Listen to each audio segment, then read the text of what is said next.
It's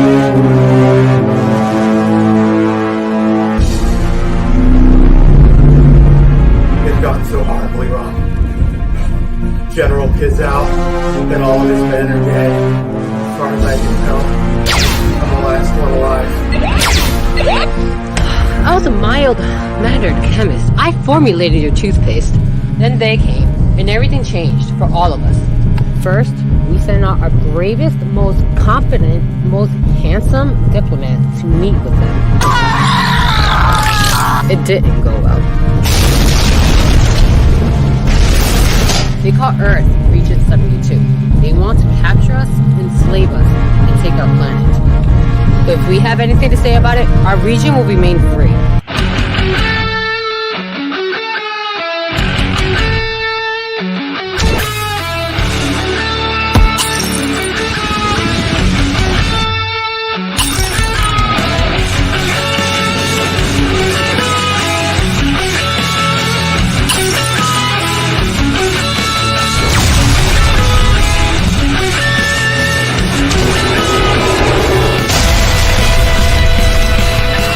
They're the best. They're the best.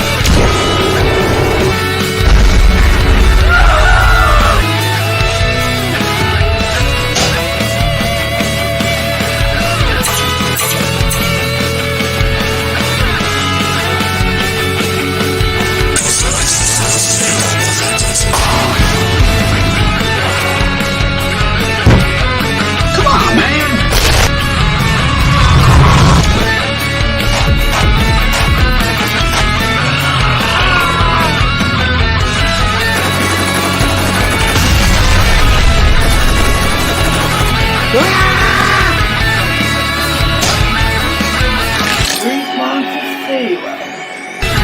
They released Monster O. They're here already! You're next! You're next! You're next!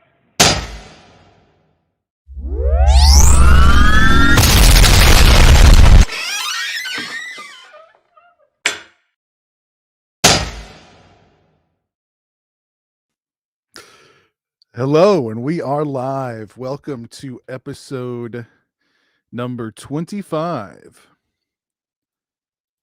of Region Free. How is everybody doing tonight? I'm glad to see we've got some people watching. I figured everybody'd be out watching Ghostbusters Afterlife right now, but maybe you're watching from the theater. I don't know. Maybe the movie's boring and you decided to tune in and see what's going on with us. I don't know. But anywho, shameless Patreon plug. Follow the link in the description if you'd like to support the show a little more. That link is in the description. There is some exclusive content over there for you to check out. So without further ado, let's see who is with me tonight. First up, Christian Hanna. Hara. How's it going, man? What's going on, Pizzle? How are you? I'm good. Feeling good, calm, relaxed. It's a nice, cozy, Louisiana night. Hopefully we're going to get into some trouble tonight. Not too much trouble, but a little bit. We'll see. We shall see. But good to see you. You've been on hiatus for a couple of weeks, haven't you? I come in and out. I'm like a gopher. A gopher. Like from Caddyshack. I pop up and raise hell and leave. I hear you. That's it. Nice. Not bad at all.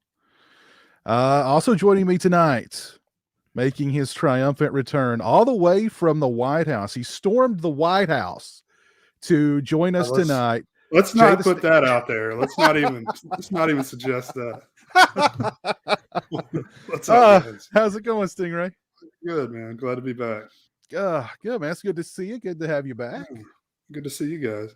What you been into? Same old, same old. Watching bad movies. Not wrong with that, I guess. Gearing up for the holidays, though, I'm sure, right? Yeah, sure. I'm not really ready yet, but I know it's coming. So it's already the 18th of November. So man, time's flying by. I know, man. You better get ready. But it's good to see you, man. Thanks for being here tonight. Absolutely. All right, let's see who else is with me tonight. We have got Lauren. How's it going, Lauren? It is a kind of drizzly, ugly night here in Jersey. But I have two things to start us off right. First, a fan of the show sent me a Wild Bill's pumpkin spice craft soda. Nice. So I have not tried this yet.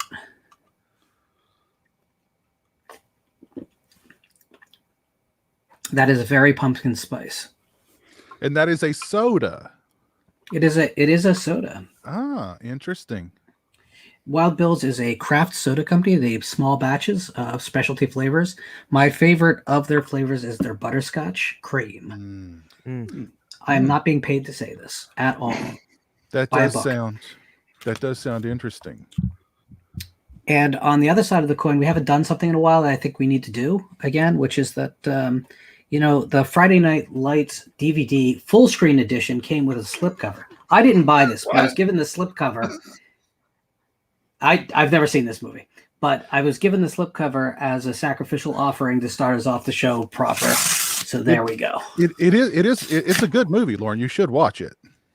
It is the sports, so it's not going to happen. It's not really about sports, though. It's about the heart. Then they should not put the footballs on the cover. Then also great soundtrack from Explosions in the Sky. Great band.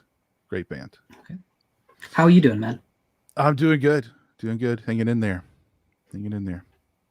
Excellent. Yeah, right on. Also with me tonight, rounding out tonight's lineup from the Flesh Wound Features YouTube channel, Dan. What's up, Dan?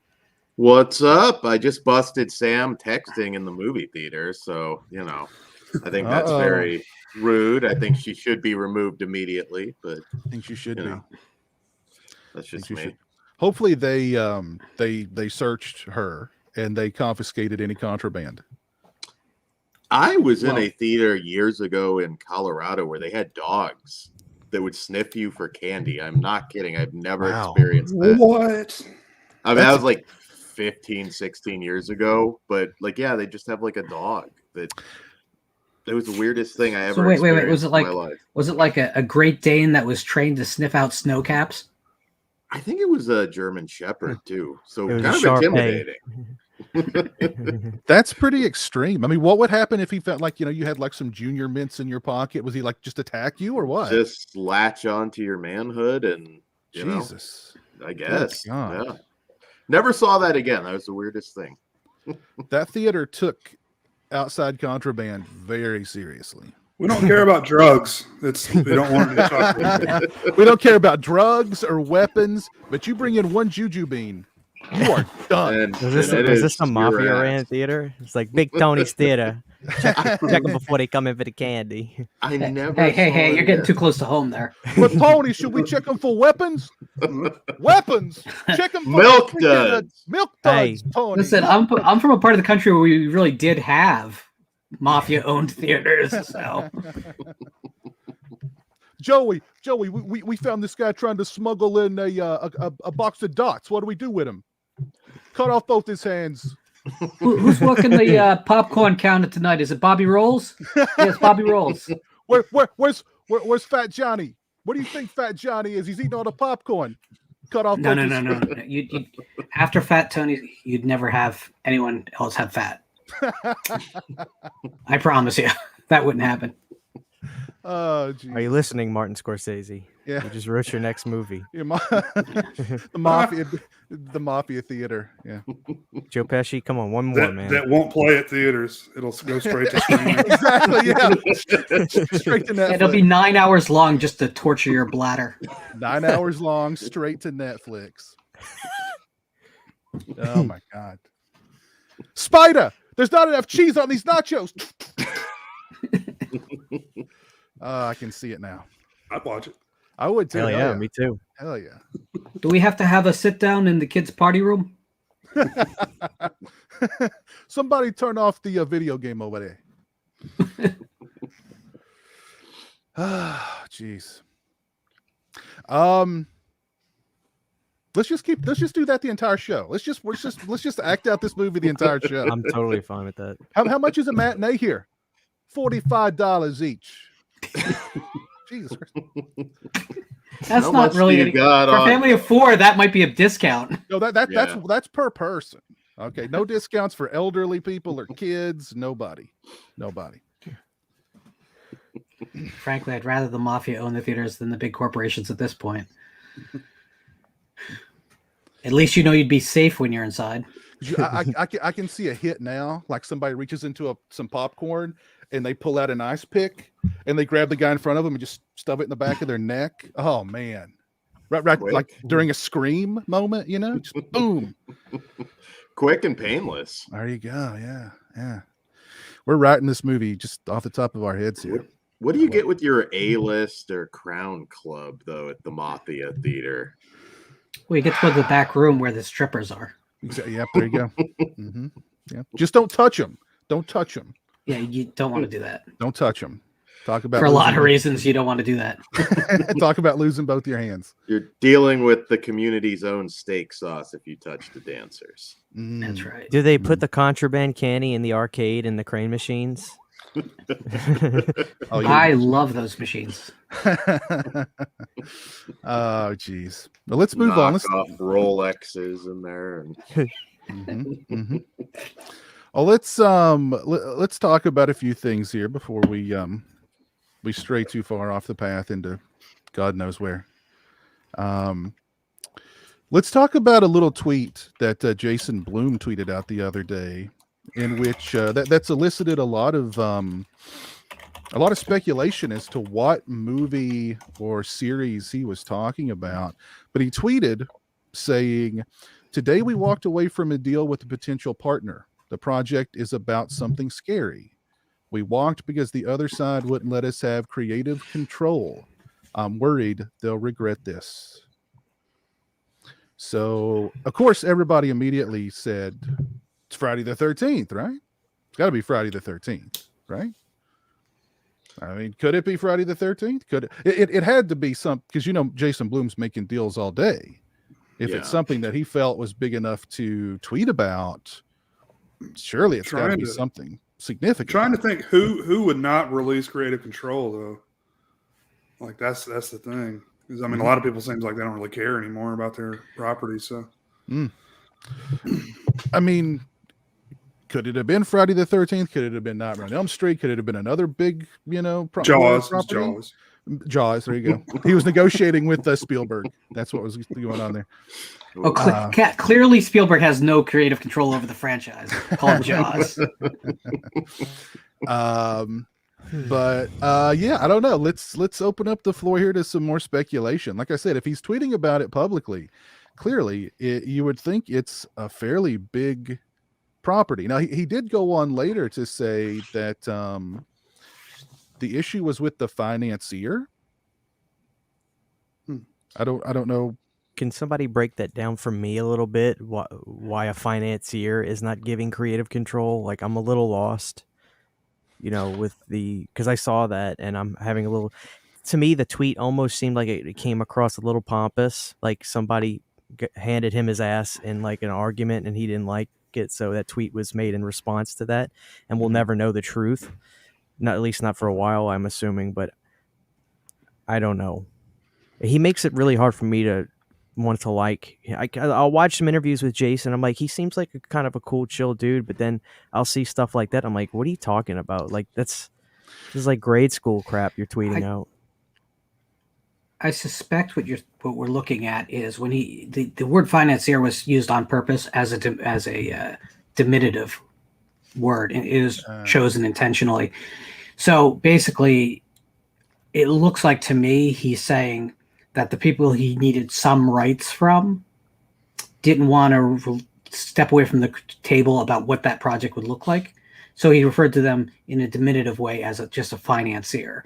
And in other words, we just want you to put, you'll get money on the other side. You can put money up, but you're not going to control the project. It sounds like a very snarky thing to me, because in a normal situation, a financier would be a completion bond company or a direct investor. And while they can have some control, generally speaking, if you invest in a project, you kind of then step away in film, unless you are someone who has a lot of track record as a creator. I think it's one or the other. Yeah. Well, Keith brings up Captain Halloween brings up he brings up The Exorcist. I mean, that's something that, you know, weren't we looking at like a new Exorcist trilogy coming up sometime soon? I thought he already had that. It was official though. So yeah, that's what I thought. I don't know, but maybe not. Yeah. I listen. I would. God, can you? I can't imagine a Blumhouse Exorcist movie. I just can't. I don't want to see that. I would rather see a Blumhouse Friday the 13th than a Blumhouse Exorcist. Really, nothing would surprise me at this point. So I will point out that on October 19th, Jason Blum told Screen Rant that he considers the original Friday the 13th to be the scariest film he's ever seen, and he specifically went out of his way to use the word "scary" to describe the property. So I think it is what everyone thinks it is. But I mean, these are very early days. Very early days. Right. But I mean, if let's say he's negotiating with Victor Miller and or Sean Cunningham or you know, intermediaries for both of them, their vision and his vision are so at odds that they're going to back out of this potentially, you know, multi-million-dollar deal. How far off could his vision of Friday the 13th be from Cunningham and Miller? Boy, that's a $1 million question right there, isn't it? And I mean, are we going to be talking about a, you know, Jason killing anti-vaxxers, or Jason's going to be trans? That's the next. Elliot Page is Jason Voorhees. Yeah, or you know, Jason's dealing with identity issues. What are we talking about here? I can speak to just one thing about Sean Cunningham that I heard him say in a very recent interview. He has talked about he is done taking risks with the franchise. He's only going to deliver what the fans have known and wanted, which is Jason in the woods killing people, and that could be a problem with Blum. And I would love to support Sean Cunningham in telling Jason Blum to take a hike if that's the case. Well, and look, Jason Blum's not the only game in town. If it didn't work out there, they're not the only game in town. They can get this thing set up someplace else. But they might not be able to, actually, because the problem is right now, the lawyer who represented Victor Miller has executive produced films for Blumhouse. This was always a shuttling the property in one direction. I'm sure there's Blum money behind the lawsuit at some point, not directly, because I don't think that would be legal, but it's going to be a complex mess still. It just is. Ultimately, how much money can they just throw at Horror Inc., which is just Sean Cunningham, to make them just say, okay, fine, we'll take the money and walk before this project becomes a risk? No one really knows what a Friday the 13th is going to make at the box office right now. It's been too long. Mm-hmm. Does it do Halloween 2018 numbers? Does it do remake Friday the 13th numbers? Does it barely do anything on the map? Like Antlers, we don't know. Mm-hmm. Now, clearly, it won't be any of those things just directly, but I mean, if they have to pay $20 million to get the rights to adult Jason killing people wearing a hockey mask, the project probably is too risky at that point, because that's $20 million without shooting a frame of film. Mm-hmm. So we'll see. Yeah, I don't know. I don't know. Listen, I would rather have no more Friday the 13th than have another bad Friday the 13th. I agree. I'm fine with it. If it's another 10 years for a good one, I'll wait the 10 years. I don't want, Blumhouse quality. And I just sat through Welcome to the Blumhouse 2, and they all sucked. I mean, his batting average is not good. Yeah. So, yeah. Well, I think what differentiates Halloween from Friday the 13th is, I mean, they both have that built-in, you know, they're a name brand, they're recognizable. You know, Friday the 13th doesn't have big names associated with it though, like like Jamie Lee Curtis and John Carpenter. So, but I still think, I mean, it could reach over into that normie crowd that, you know, flooded the theaters for Halloween 2018. If it happens, I don't know. Again, even if it's a mediocre Friday the 13th, I just, you know, I'd rather it not happen, honestly. I know a lot of people are just so thirsty for a new Friday the 13th that even if, you know, even if it's just barely mediocre, they'll be okay with it. I don't want that. I don't want that. I think if we have not learned anything from the Halloween thing, it's that sometimes limiting the number out there is a good thing. Halloween, there's more Halloween films I dislike now than like.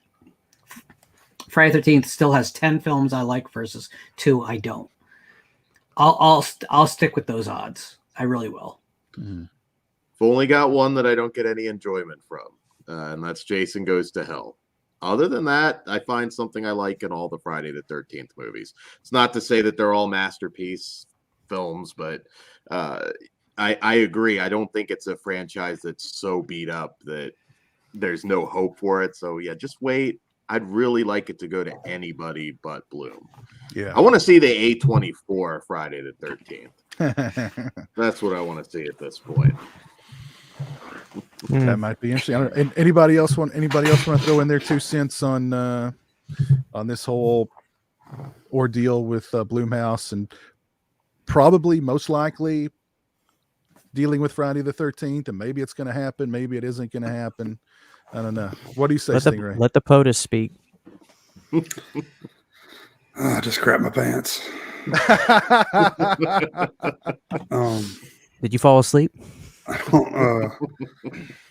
don't know, man. But I mean, whoever did it, you know, more power to him that backed out, because I mean, he's like, hey, you apparently don't know what we do here. We ruin movies, like we ruin franchises, like.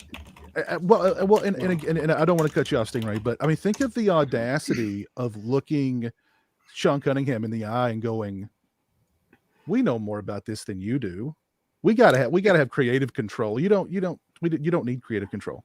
We know. Look at the box office. You know what I mean? If I was Sean Cunningham, Sean Cunningham's rich. Right? He doesn't need any more money. Correct. Sean Cunningham's got plenty of FU money. Yeah. So I mean, yeah. He's been telling Victor Miller "F you" for decades.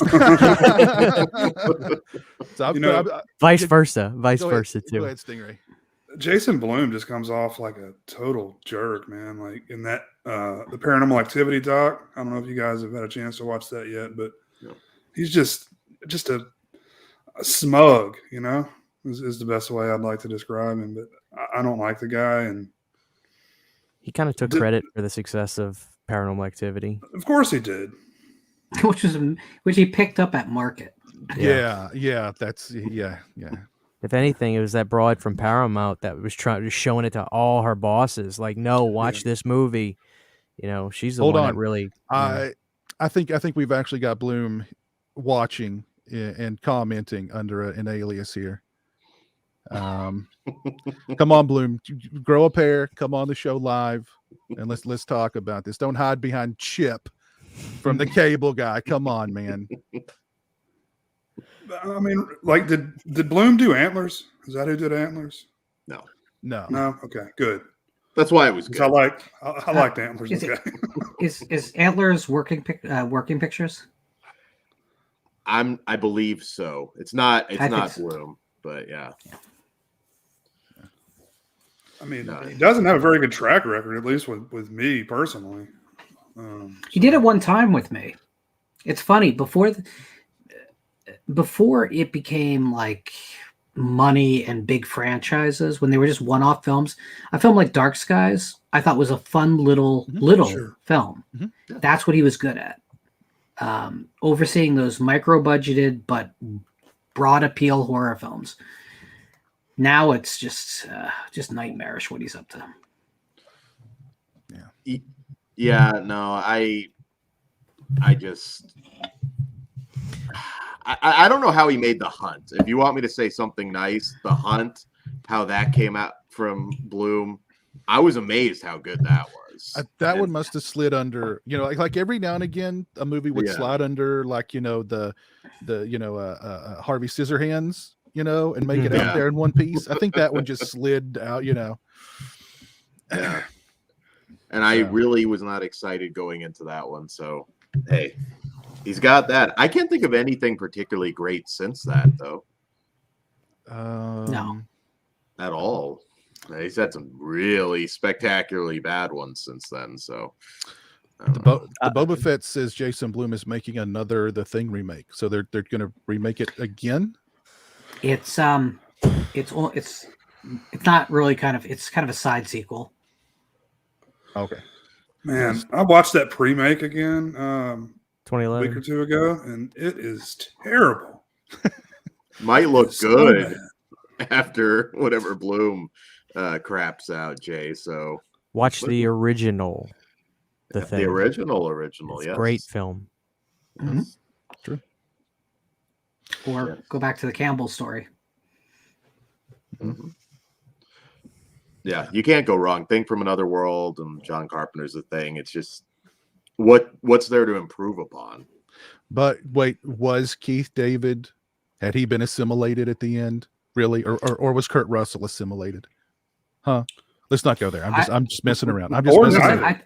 I think that the television print has it right. That you just have a husky running across the tundra at the end. That's all you need to know. Yeah. That's the appropriate ending. Yeah. Well, let's move on here. Let's do a little update on Rust, because we've had some Rust updates since our last show. This one's spicy. According to the script supervisor, Mamie Mitchell, Alec Baldwin intentionally fired the gun directly at the cinematographer, Helena Hutchins, disregarding set protocols. He has been sued. At least there's one lawsuit against him at this point.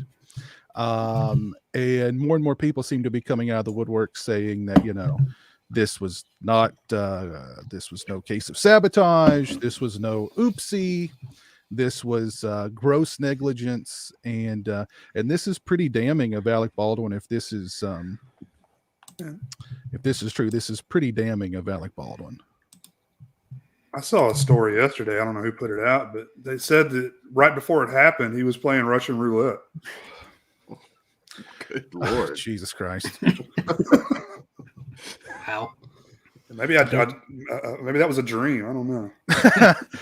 It sounds like what? Hey, I believe it. That sounds like they were doing some insane stuff on the set of that movie, with guns, with live bullets lying around, and just unbelievable stuff. Is the implication that he fired it like in anger?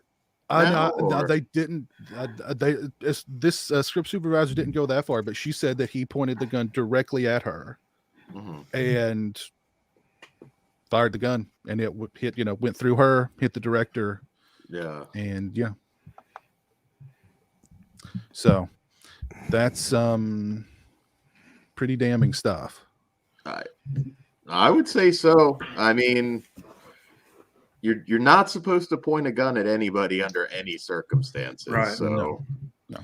Even if you did properly check it, which obviously that's very, very basic gun safety. Like that's the first rule. Yes. Yeah. Yes. I mean, guys have already talked about that on here before. Yeah.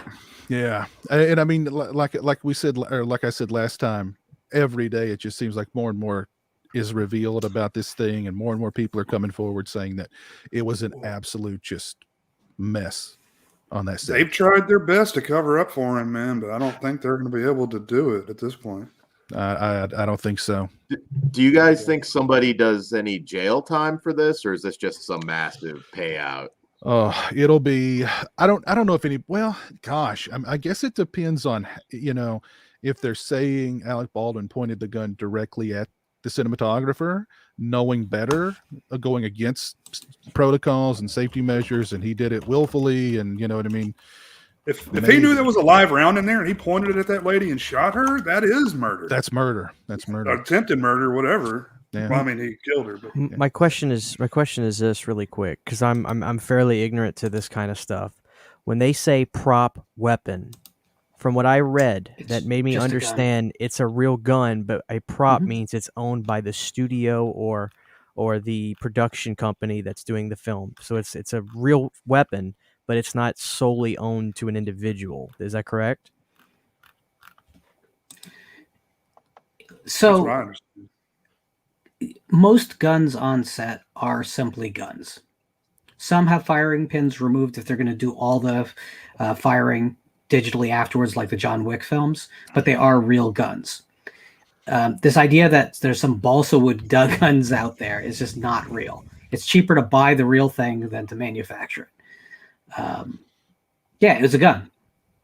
Now, should either the block or the pin have been removed? Sure, I guess. But I guess they were going to do this old school like it was 1970s. Not sure why, but that's the choice they made. I mean, it's a little bit more problematic that if this does go to like court, that Alec Baldwin will probably call O.J. Simpson and John Landis as character witnesses. So. Well, I mean, I don't think he's. I mean, let's face it. He's not going to be convicted of. They might get him on something very, very minor, but he's not going to be convicted of anything. He's going to end up writing some pretty big checks to. Oh yeah, no doubt about it. There's not going to be a criminal prosecution of this at all. I really doubt it. It's all like civil suits all over the place. Yeah. Yeah, a lot of civil suits. Yeah, there'll be a lot of checks written out, especially to the cinematographer's family, and deservedly so. Deservedly so. So, yeah, I'm sure the next show there'll be even more updates, and it'll probably get even worse by then. So, God, they'll find the Gacy cellar and in the Baldwin house. Do you guys think this is going to lead to like a bunch of like rules on set, like with guns and like? Well, they already maybe have like. those. Oh yeah, they said follow them. More strict stuff, Yeah. What I keep thinking is like they need to get, as much as they would hate it because of the political nature of Hollywood, they need someone from the NRAA to be on set in every one of these productions. It's that simple. We do it with everything else in safety, whatever the largest organization is. True. So why wouldn't we here? Yeah, I mean, that makes sense. Something tells me Baldwin's not a big fan of the NRA. No. I mean, even anybody with the most rudimentary sense of gun safety would have been like, what are y'all? I mean, they would have freaked out, at some of the stuff that was going on that set. It sounds like so. Yeah, treat every gun like it's loaded. Never have your finger on the trigger until you're ready to fire. Don't point it at anyone. It's simple stuff, man. Yeah. I think Daniel Baldwin's the one with the Gacy cellar, though. I had to make a bet. I just get Gacy cellar vibes from him. But I mean, where's Billy and Steven? We've not seen them in a while. I wonder Steven's storming the Capitol. Currently, not even a year ago. He's still trying. He's gonna get in there. He has the same guard that just holds him by the head. Now, Stephen Baldwin's probably he's hanging out with Pauly Shore right now. Biodome 2. There you go. Saving theaters. Let's do it. And Billy Baldwin, we've not seen or heard anything from Billy Baldwin in about 20 years. I think he's on like CSI, one of those B-level CSI shows. Oh, okay. Yeah. Okay. We need a fatter Alec Baldwin in here. Can you get Billy? Oh God. Well, let's move on. Something interesting. This isn't movie related. This is YouTube related, and this is something that YouTube has been talking about wanting to do for the longest time, and that is removing dislikes from videos, or at least removing the dislike count from videos. That number is no longer public. If you look on the video right now, you'll see that there's no dislike count on it. You can dislike the video, it just won't publicly show how many dislikes are on the video. Now, YouTube's reasoning behind this is to protect the mental health of smaller content creators. Thank God, because I go through so many boxes of tissues a week. You know, you could turn that off. Just turn the feature off if you're so butthurt. I mean, you've always been able to turn that feature off entirely if you wanted to, but they're thinking about your mental health. And just the small content creators, not the big corporations, not the big news networks that they're always pushing, or, you know, the celebrity accounts that they're always pushing, or, you know what I mean? The stuff that nobody wants to watch that they push really hard. It couldn't be products that get ratioed out of existence. Those corporations are concerned, so demanded that it be replaced. It's all about mental health, and you know what? I'm all for it. Also, I own a really awesome bridge in New York, and I'll sell it to you super cheap, like $200. Depends which one. Oh, I want them all. You pick which one you want. I'll sell it to you right now. $200. So, but it's all about that mental health. In the mail. It's all about the mouse. It's Disney, because so much stuff has been downvoted the last, God, I guess going on a year now since the Carano thing. It's Disney, maybe Kevin Smith to a lesser degree. It's the big dogs that just don't like that people are dissatisfied with the products that they're putting out. I don't think it has anything whatsoever to do with small content creators. I think it all started, there was a YouTube rewind, I think from 2 or 3 years ago. I don't remember why people hated it so much, but it just got downvoted into absolute oblivion. And then shortly after that, they started these rumblings of, you know, disabling dislikes for mental health. And then, you know, we've seen the stuff like you mentioned, Dan. We've seen, if you look on the main page of YouTube at any time, it's,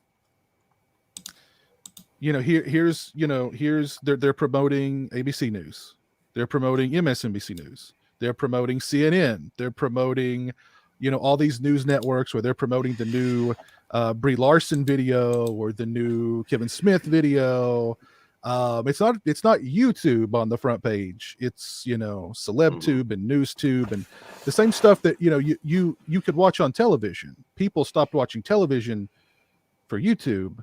So we're just going to move everything from television onto YouTube and then promote the hell out of it. And then it gets ratioed into oblivion.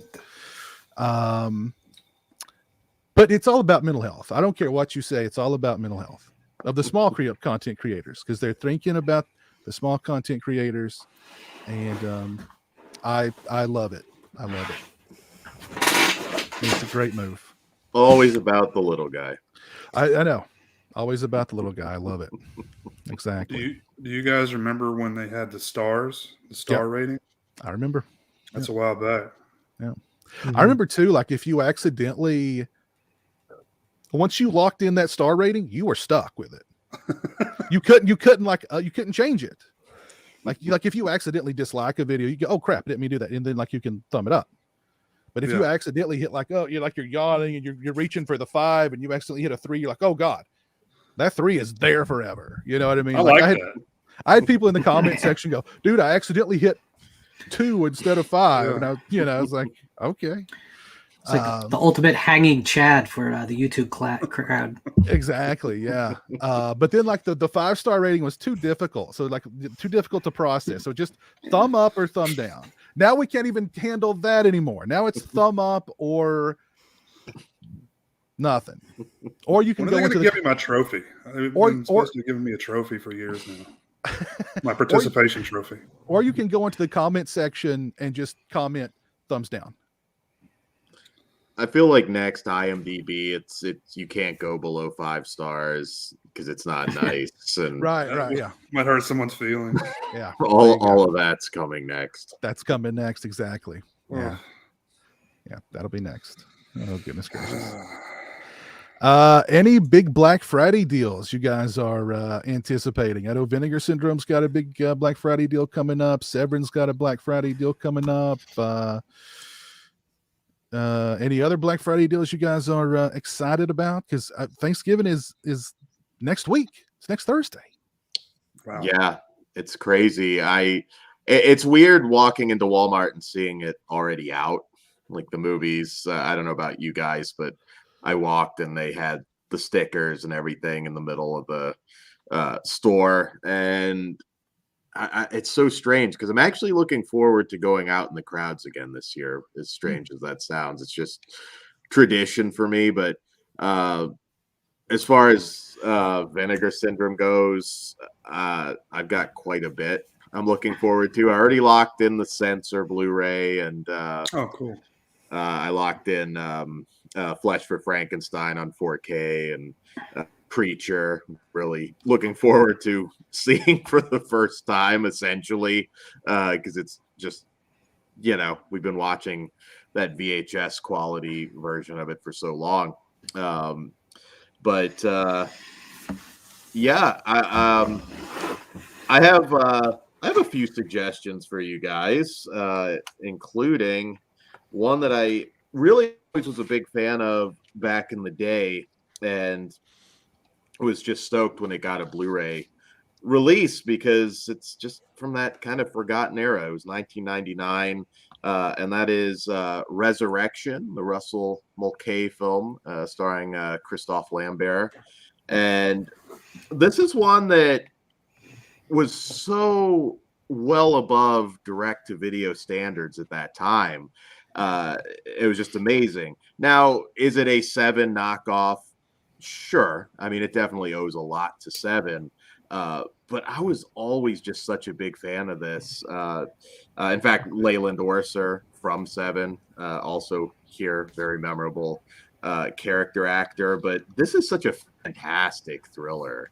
I always liked Christophe throughout the years. I think he made a lot of great Fortress with Stuart Gordon, and I know most people know him as Raiden from Mortal Kombat, but Resurrection is one of those under the radar, forgotten serial killer thrillers that is just, I'm so happy that it's out. If you're looking for stuff to snag for the sale, please pick up Resurrection. I don't think you'll be sorry. It is very disturbing. I know initially they had to cut it down from an NC-17 back in the day to get an R rating. But I don't know why nobody ever talks about it. Have any of you guys seen it? Oh yeah, I saw it back in the day a few times. It was also one that seemed like it was on like Cinemax or HBO quite often too. So yeah, I remember it. I remember it being good. Yeah, I remember it being really surprisingly good for being, like you said, like it was more or less a direct-to-video movie. Yeah, very creepy film too. There's a couple reveals that are quite intense. I mean, Seven's a hard movie to live up to, and quite frankly, I think this is better than a lot of the imitators that came out right after that, like Kiss the Girl. Yeah, a lot better. You're saying it's better than Copycat? It is better than Copycat. We'll talk about high bars. That's like a limbo stick. Well, like those movies all got, theatrical, big budget theatrical releases. You know what I mean? Yeah, there were quite a few. Russell Mulcahy. I've always been a fan of Russell Mulcahy. So definitely good looking movie. Like you said, very dark, as I recall. No, it's fantastic. I mean, it's edge of your seat the whole time. And I want more from this era. I know Modern Vampires is another one, not from Vinegar Syndrome, that just came to Blu-ray, and right just that tail end of the 90s where people just weren't really, I don't know, embracing things like they should. And I'm hoping there's more of that coming from Vinegar Syndrome. I suspect that you might have some surprises that you'll be happy with next week. Yeah, they've got some. Don't they have a couple of mystery releases coming out next week also? Yeah, I know it's 2 VSA releases and I believe a couple more 4Ks. if you guys are new to the sales, those VSA ones do tend to sell out over time, and the prices jack up quite a bit. But I believe they said one of their mystery titles is a what do they call it? A region slasher. Regional slot, yeah. Regional slasher. Yeah. So interested to see what that'll be. I am. And another one that I'm assuming you probably have seen, Lauren, in particular, is if you want crazy late 80s gory horror, Laughing Dead from director S.M. Somtow, who, the former president of the HWA. And this one, if you haven't seen it, this came out, I think, in the last package, or maybe it was the package before, but this is a wild movie. It kind of blends Asian black magic horror with Mayan folklore.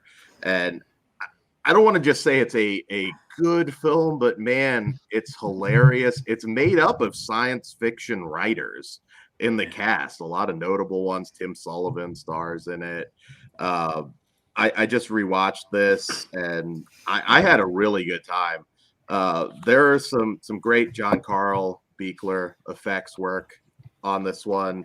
It's not one a lot of people saw. It had a lot of distribution issues domestically, but there's some real highlights in terms of effects. I mean, an arm gets chopped off and shoved down a guy's mouth.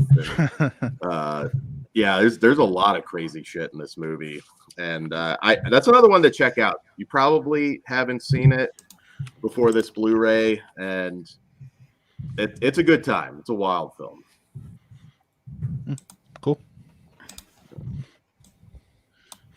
Oh, and the Angel movies. That would be my other suggestion. I could go all day on these, but the Angel set, you may not think you'll be into those movies. They're not horror films, but they are great exploitation movies. Mm-hmm, mm-hmm. Yeah. I especially like the first two. Oh, yeah. I thought that box was sold out. The box, I think the box is. I think you have to get them separate now. Yeah, you can get them individually. Yeah. I highly recommend it. I know a lot of people that saw it on Joe Bob, slept on it, and then regretted it because they're like, "Oh wow, this movie's just so entertaining." And yeah. So there's some suggestions. I don't know. And also I always throw out Norman J. Warren. Look out, they've released a good deal of his catalog, and all of those should be half off. So check out, Satan, Slave, Terror, pretty much anything by Norman J. Warren. Cool. Anybody else keeping their eyes peeled on any Black Friday deals? I've bought too much stuff lately. I'm trying to avoid it. It's too tempting. I hear you. It's interesting that we're not seeing it in retail this year. Really, it's all website and ordering pretty much. All the traditional retailers are pretty much cut back and then going for lowest common denominator. So I guess it's all visiting websites on Thanksgiving night after turkey, basically at this point. Sign of the times. Yeah. Well, let's see. Lauren, have you got a topic for us tonight you want to discuss? I do. Are we ready for this stream to go from how many people watching right now, Piz? 2,000. Ready to go from 2,000 to how many of us are on the panel? 6? 5? Okay. So wow. I'm going to call this segment Just Kill the Dog. Oh my God. So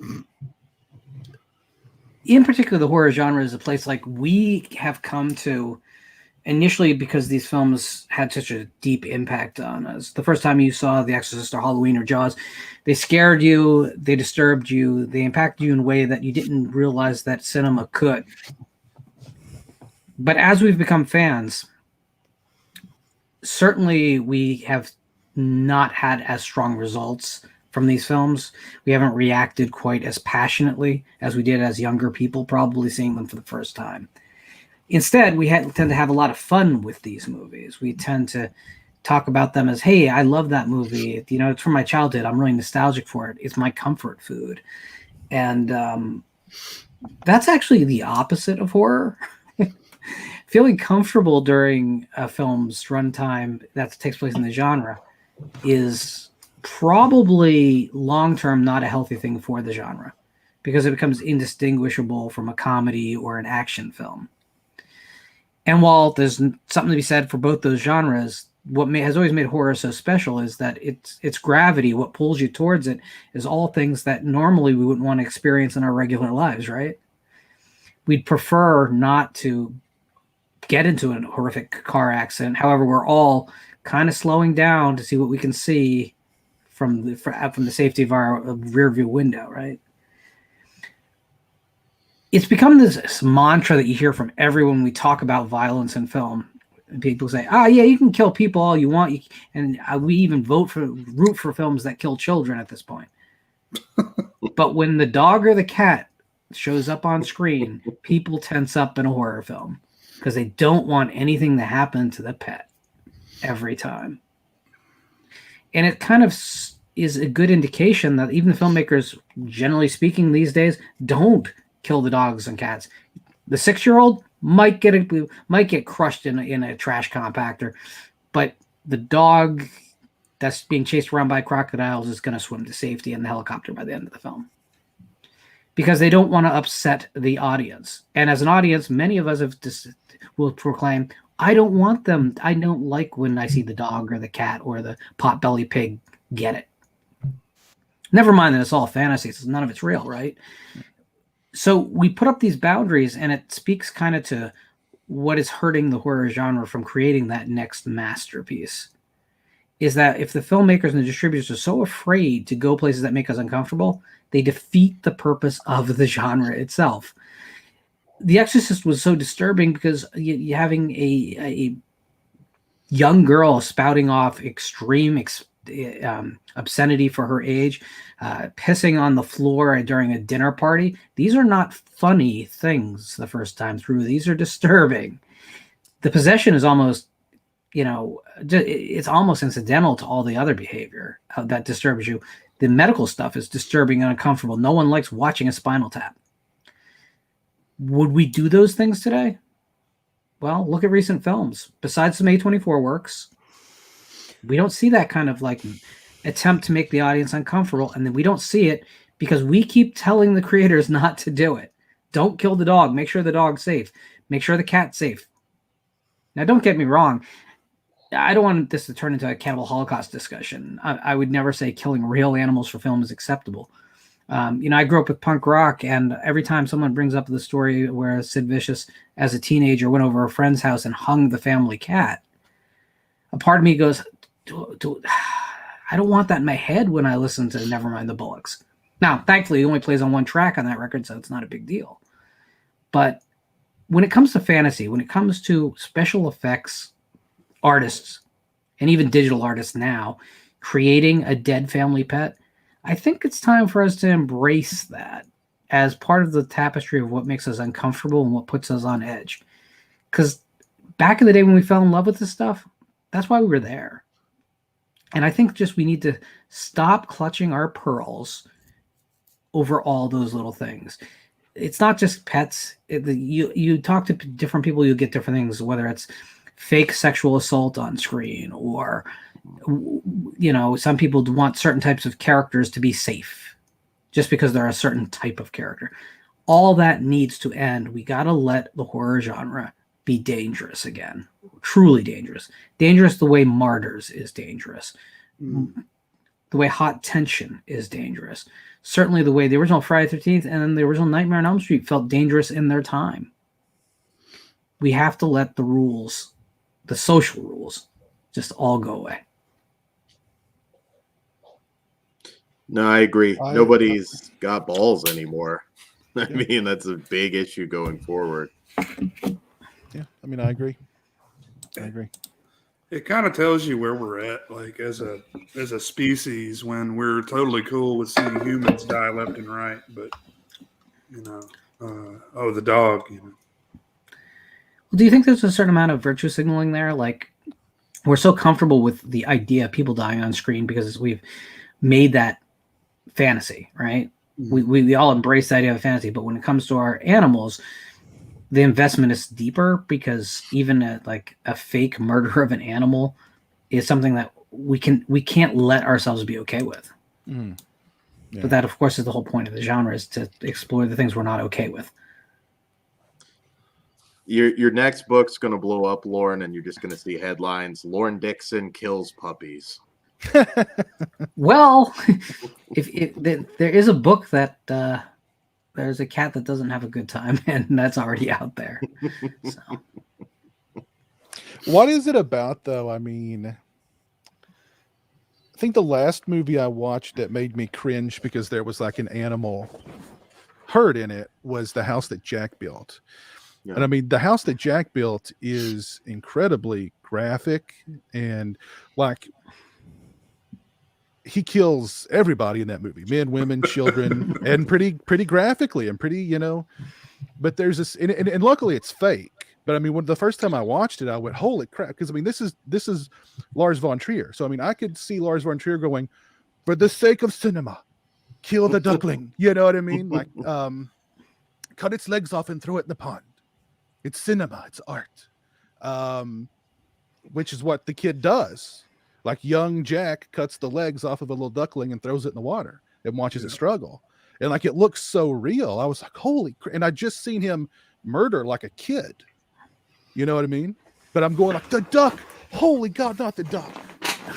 It was fake. There was no duckling killed during the making of the movie, but it looked that way. And that's what kind of, I was like, oh my God, not the duck.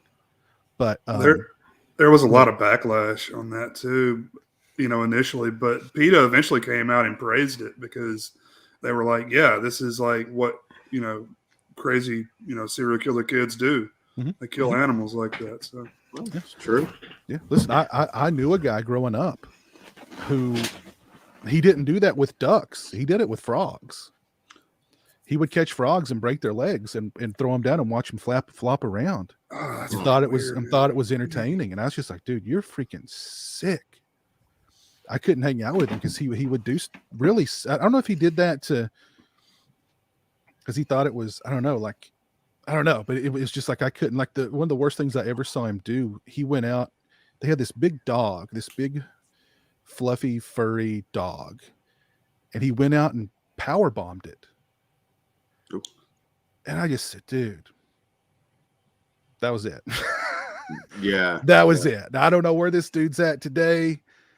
Talking Kevin Nash powerbomb or like a jackknife? We're talking pick the dog up. Did the dog brought it down die? onto his back? No, it didn't die. Oh, okay. Didn't die. But you know, this was a guy who had some issues. So life's not pretty. I mean, there are people out there like that. It's sad. Yeah. It's really interesting that it's a sliding scope for all of us, right? Like, I don't know about you, but when there's a bee in the house, the bee doesn't usually make it outside, right? Right. And we don't. So insects are cool to kill, I guess, right? In most cases. But other people would say like, oh, but if it's a ladybug, then you're going to take that as, or if it's a praying mantis, we're going to make sure that's safe. By the way, it's not illegal to kill praying mantis, people. It is urban legend. Anyway, everyone believes it. Everyone believes it. But when you get to other animals, like how about a trout, a fish? Where's everyone on killing trout?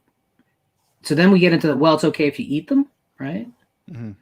But then as we get up the scale, like if you had to kill a cow to eat it, I mean, if I was starving, I think I could do it, right? But as a matter of just convenience to the way we consume food, you don't, right? You can't imagine for convenience killing an animal of that size and that complexity. But yet we do it every day. We just happen to do it with a credit card rather than we've separated ourselves from that act. Right. All we see is the porterhouse there. Right. So I think that's it. I think that's it right there. Is that we know we're doing it, but we've divorced ourselves in an anti-intellectual way from it, so that when the film does it to an animal, it's kind of the incriminating evidence. It's like when you got caught doing something as a kid and your parents had you dead to rights on it. You get that almost feeling of that horrible. I don't want to see that. I don't want that to be real. I don't want that to be in my life, even though you know it's there somewhere. People in your community who are abusing their pets. For that matter, people in your communities that are abusing their elderly parents. But we don't want to think about it. We don't want it portrayed because it forces us to deal with it, which is, again, the point of the horror genre massively, is to make us uncomfortable so that we can somehow navigate a world that's full of things that are far worse than what's on screen. Jason Voorhees is not the problem. It is the creepy old man down the block that one day gets hauled off because he, molested 7 kids and killed the last one. So. Yeah. If it's spiders, I let all the spiders out. I don't like to kill spiders. I like spiders. Spiders kill mosquitoes.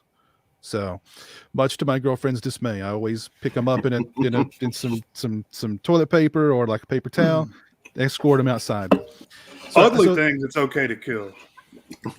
Right? So ladybugs, I like to just destroy ladybugs. But now a spider, I gently take the spider out. This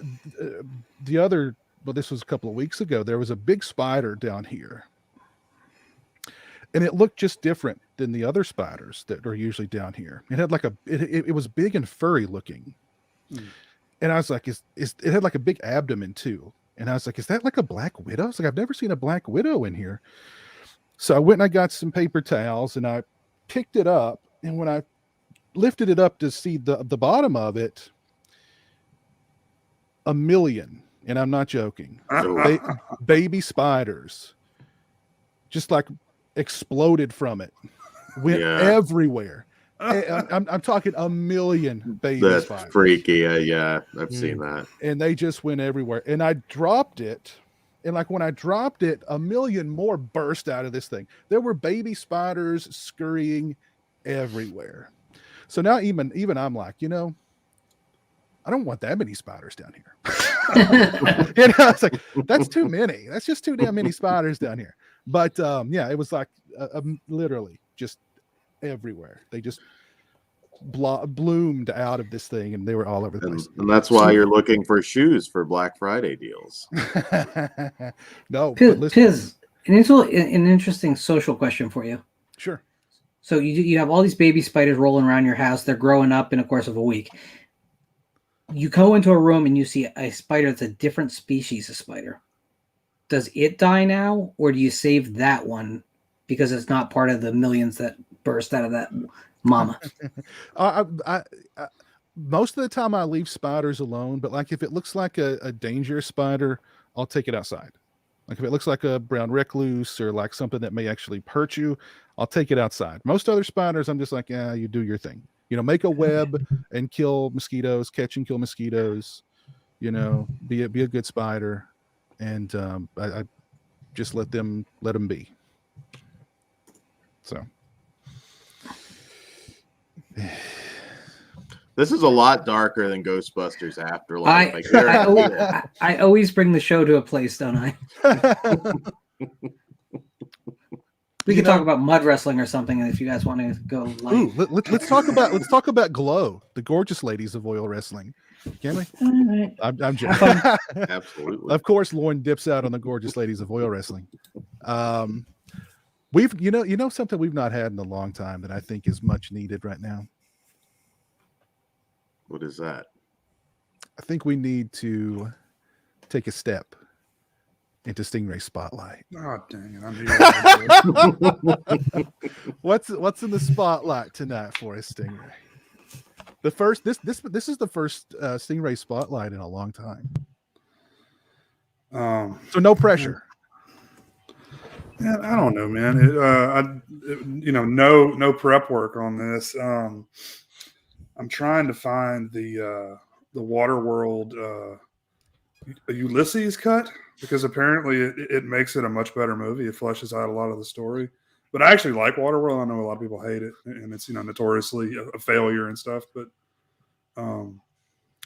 Yeah, I found it on Blu-ray, and I haven't bought it yet, but I'm going to pick that up and give that a watch, because I watched it the other day, and then I was reading a little bit about it. So, it's so funny you bring up Waterworld, because I was watching a video on YouTube about Waterworld like 2 days ago. And they were talking about all the production issues and the Ulysses cut, and you know, Kevin Costner and the director constantly fighting, and you know, having to hide his balding head. Yeah.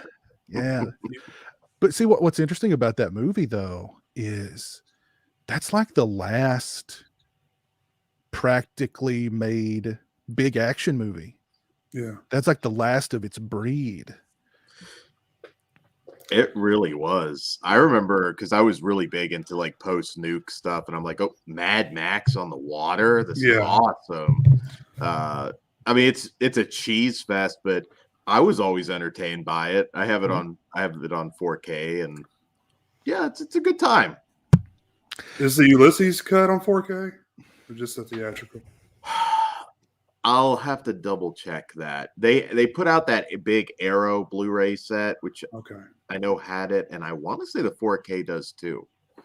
But don't quote me on that. See, what they did was, for some reason, they aired a much longer cut on television, but all the violence and language and everything was taken out. So it's basically a fan edit, I think. They basically went back and put the violence and the language back into that television cut, which is still not the full version, but it's the most complete version that exists, I think.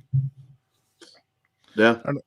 Looks like Christian's got the that Arrow release. Has that got the Ulysses cut on it? It's got the theater cut. It's got the TV cut and the Ulysses cut. Have you guys seen the Ulysses cut? Yeah, I've watched every cut. I love this movie. Wow. And the Ulysses cut is the best cut, I think.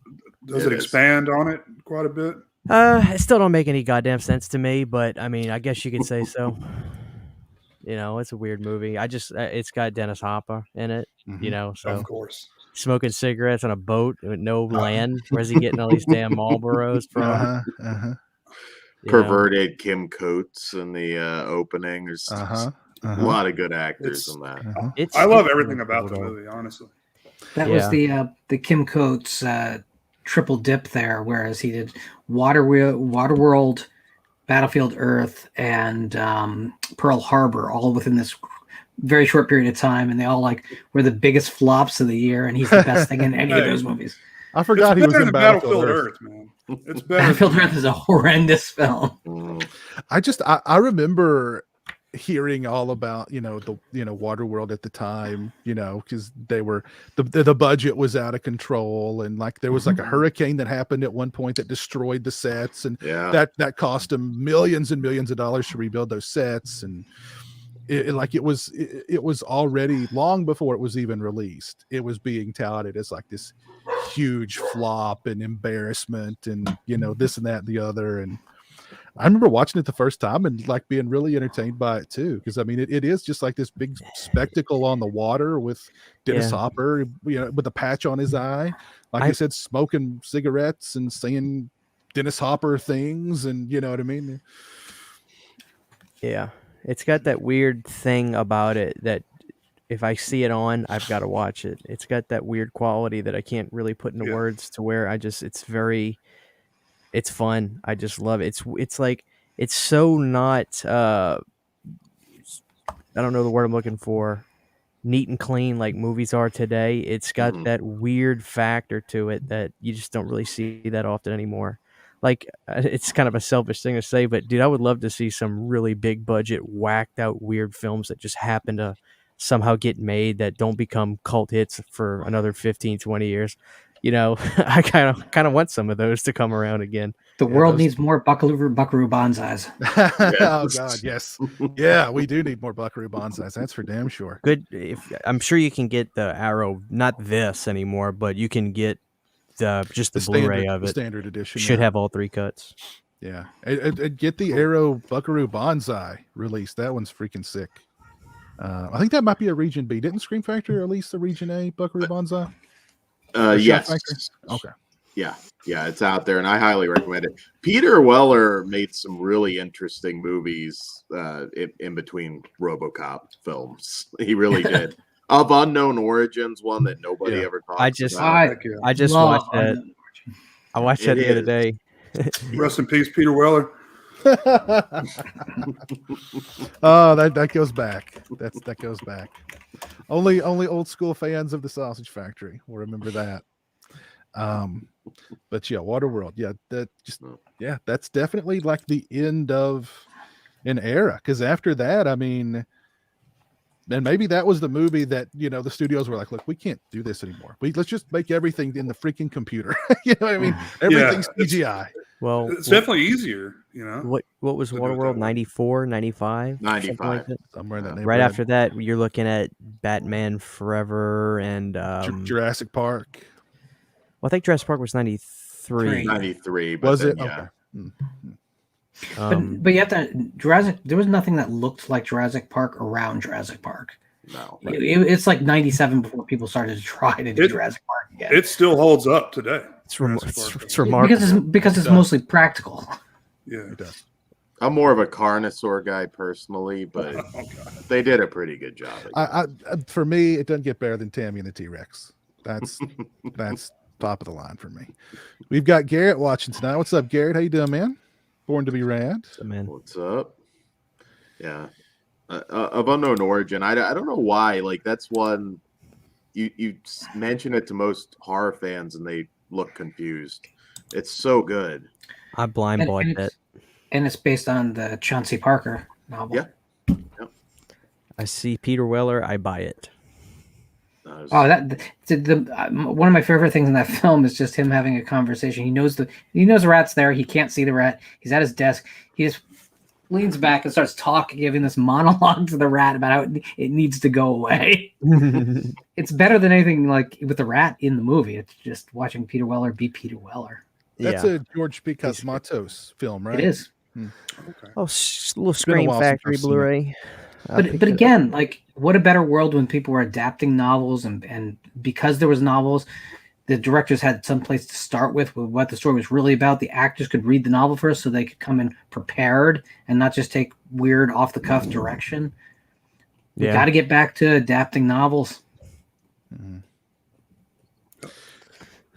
I want to see Slugs readapted.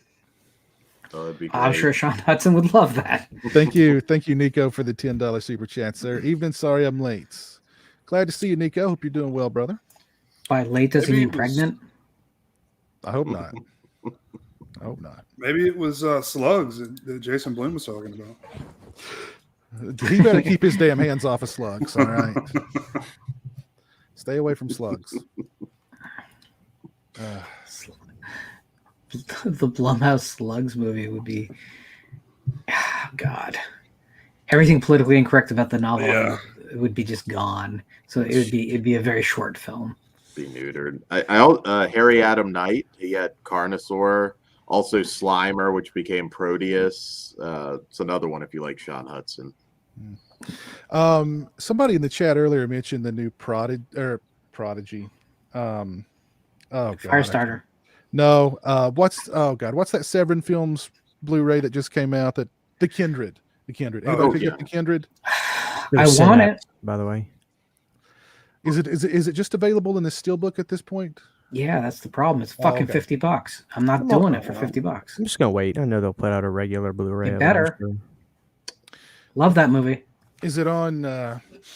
It might be cheaper on Diabolic. Did you check Diabolic? When I checked it the day that it was hitting pre-orders everywhere, I didn't see anyone down low on it. It doesn't matter. It's a $22, $24 title tops. It's a great film. I love it, but there's no reason we should be spending more than $25 for a movie ever. There's no good reason. They've got it for $46.99. No, they can keep it for $46.99. But it's the Kindred. I gotcha, and they're preying on the fact that it's been a white whale for so long for so many of us. But if you buy it now at that price, and a $20 copy comes out in 6 months, great that you got the steelbook. I guess I hope you love it. I just want the movie looking good. It sounded good. I might break the problem right now. I mean, Severin has that full car set that I really want, but that's going to run close to $200. It's hard. You got to pick and choose. I might break down on the Kindred, but I don't know. I'm sure they curious can how release it the regular. sells because there's some other white whales on the way, and I'm kind of curious if they'll be able to sell it at that price point or not. The industry is in such bad shape because streaming has made it so that no one who isn't a hardcore collector / fan is buying media anymore. But now they're pricing us out of the market that we're the only ones left supporting. I would you really, if I walk to the Walmart and find the Kindreds on the rack for $20, I don't even think about it. It comes home with me. Yeah. But when you $46 for it, now wait a second. Just seriously, what are we talking about there? Why would you put up that block towards the only people who care? Why would you just put out a steelbook and not a regular edition same day?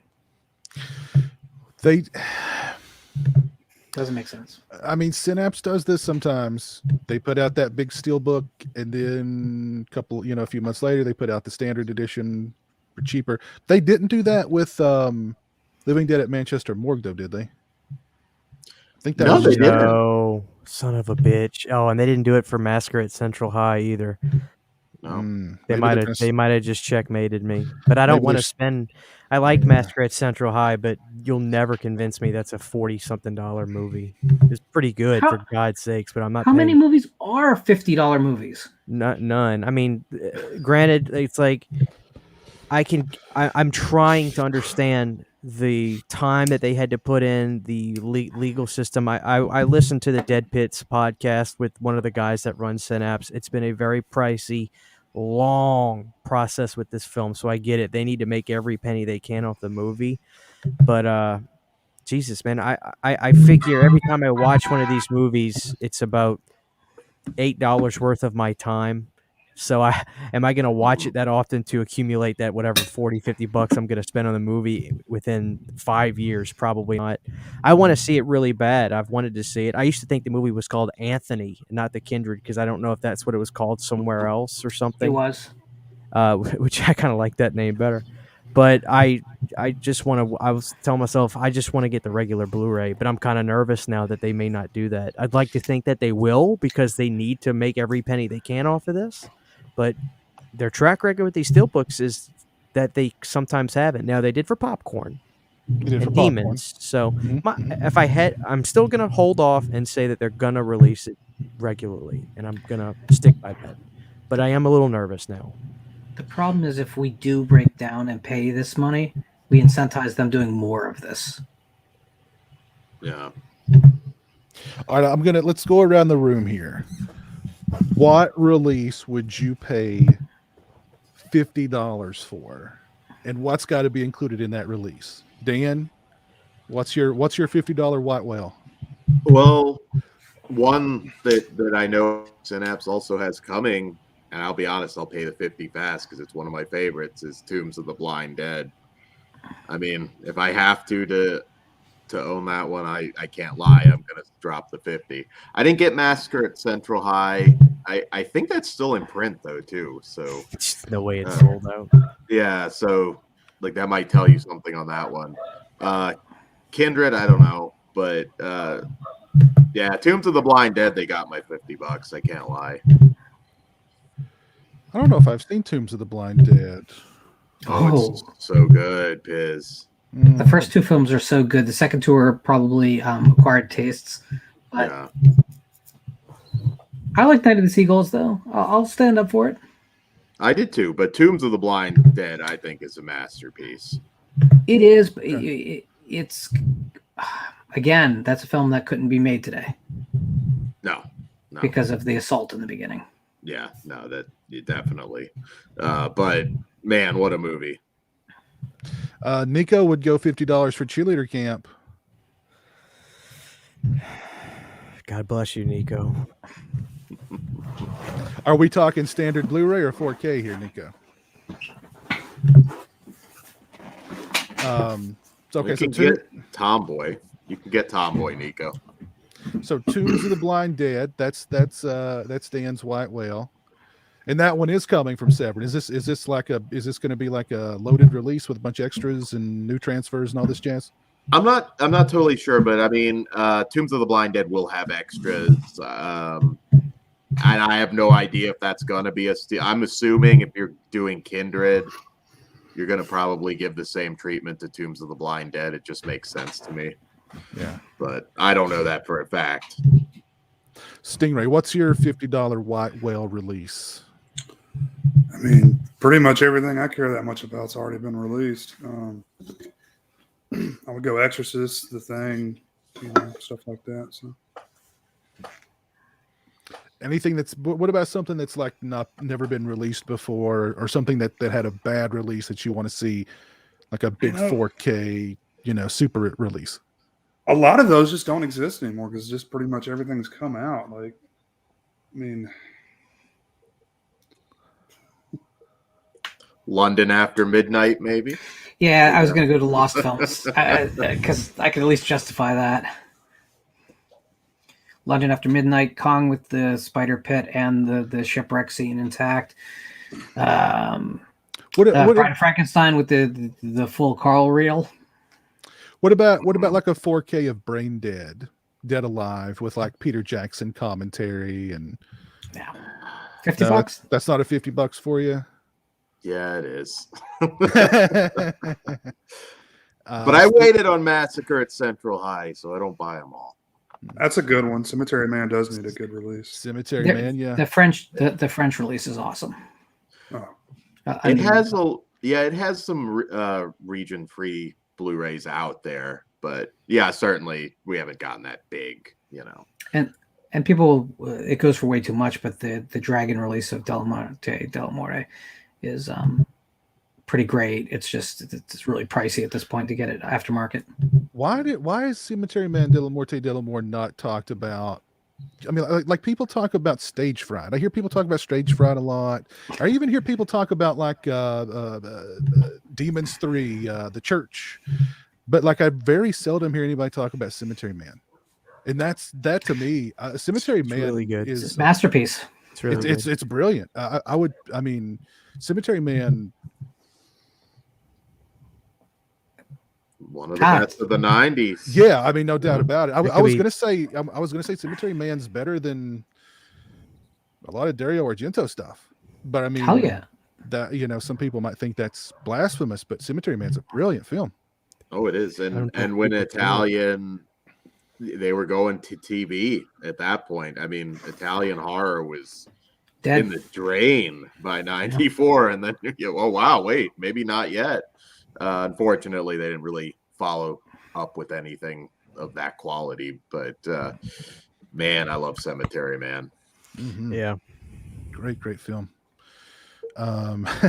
Gleaming the Cube. Anybody? Gleaming Cube $50 release? No. Got the VHS. Dave wants Trick or Treat 86 $50, or he dropped $50 on it. Well, you can get a region-free machine. You're done. That's available.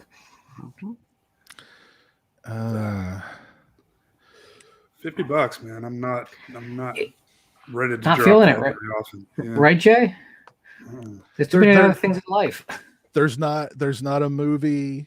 I mean, Lauren, what about, I don't know, Haunting of Julia? The whole thing is like, the problem I have with it is that I have a great 720p bootleg of Haunting of Julia. So let's be honest. Would it make sense for me to pay $50 for the added resolution? Well, not 50. I would buy it in an instant. A legal release comes out tomorrow. I'm buying that movie. Okay, 4K Mia Farrow commentary. Don't talk extras with me because they don't do anything for me. Not even. I thought you were down with commentaries. Not if I'm paying for them. Okay. All right. No, what's the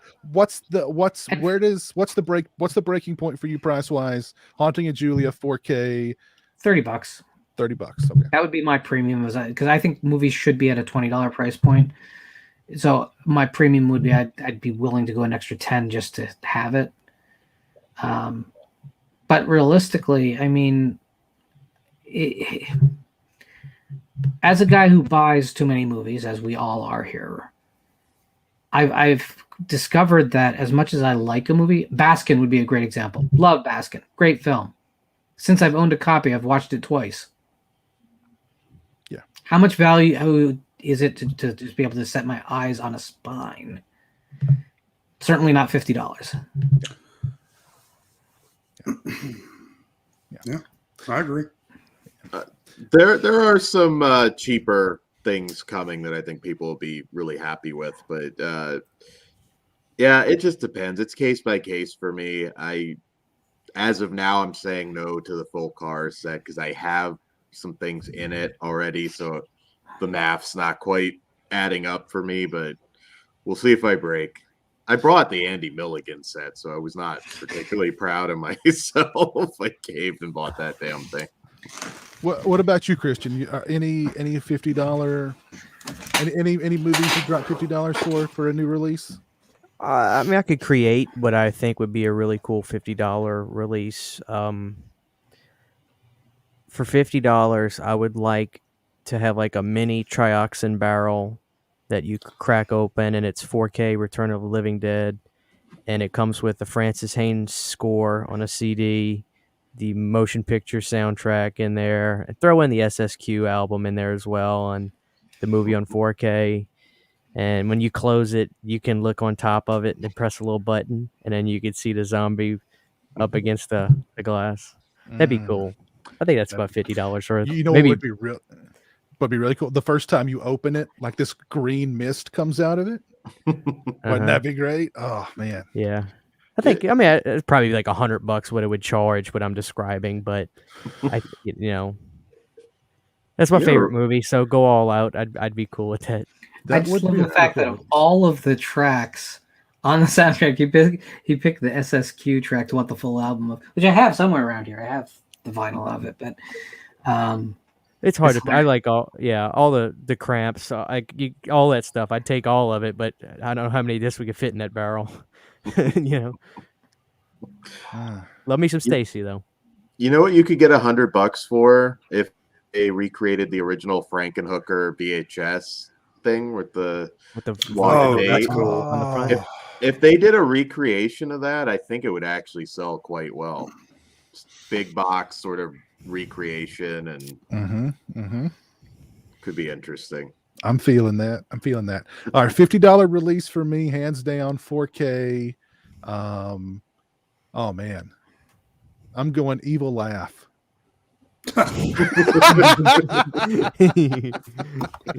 I do love Evil Laugh though. I don't know if I dropped $50 on it, but I do love Evil Laugh. Why is that not on Blu-ray? Why is it Vinegar Syndrome dropped that on Blu-ray? It's an old DVD. Yeah. Why, I mean, what Vinegar Syndrome? What's up? Because I think you think certain words mean things they don't mean. You mean like Evil Laugh? Like Evil Laugh, and I want to own a HD version of that. I don't know if you can make that into an HD version. I don't know if that movie is possible to make an HD. But I love that movie. I think that movie's freaking hilarious. So I would like a Blu-ray of that movie eventually. With what's the other Bayo's name? Not Jace Scott. Scott Baio's brother. I don't know who's in it. Whatever. I want a new commentator. He wouldn't admit it even if you named him something. Oh gosh. Well, let's see what else. I mean, of course, Friday Night 2 is one that I've been crying for years and years and years. If they dropped like a really nice 4K release of it, like some super sexy edition, I'd be all over it, no doubt about it. I'd drop 50 for it, no doubt. Oh man, would be another good one. I don't know. Those are my top two, though. Evil Laugh and Friday Night 2. Cast a Deadly Spell. It's another one I kind of want. Only if it comes with Witch Trap as a bonus feature, right? If you get both movies on the same disc. I like Witch Trap. I have that movie. That would be good. Have you seen Cast's Deadly Spell, Christian? No, just I have with Oh, a Witch you'll- Trap. So movie. Witch Trap is a sequel to it. Oh Yeah. shit! I've seen Witch Trap. Somebody sent me Witch Trap as a present, and I liked it. And I know it's a sequel. You'll like Cast a Deadly Spell too. Yeah, Yeah. Fred Ward, good movie. Check if you can get a hold of it. Well, The Hitcher. I mean, we're still for a U.S. release. I mean, I got that Wouldn't say German no. one. It's okay. It's good enough, I guess. That's yeah. another one. Like, why is that not got like a Blu-ray in the US? Like a nice Blu-ray. It's one But of the you- last like marquee titles that haven't come out. Hasn't come out here. I don't know if it's an HBO thing because there's some other things that had the HBO. Yeah, Full Eclipse is one. Cast a Deadly Spell. Mm-hmm. It's a few like that seem to have issues. Yeah. I don't know. I was just thinking in my head if Vinegar Syndrome ever put out like Madman on 4K.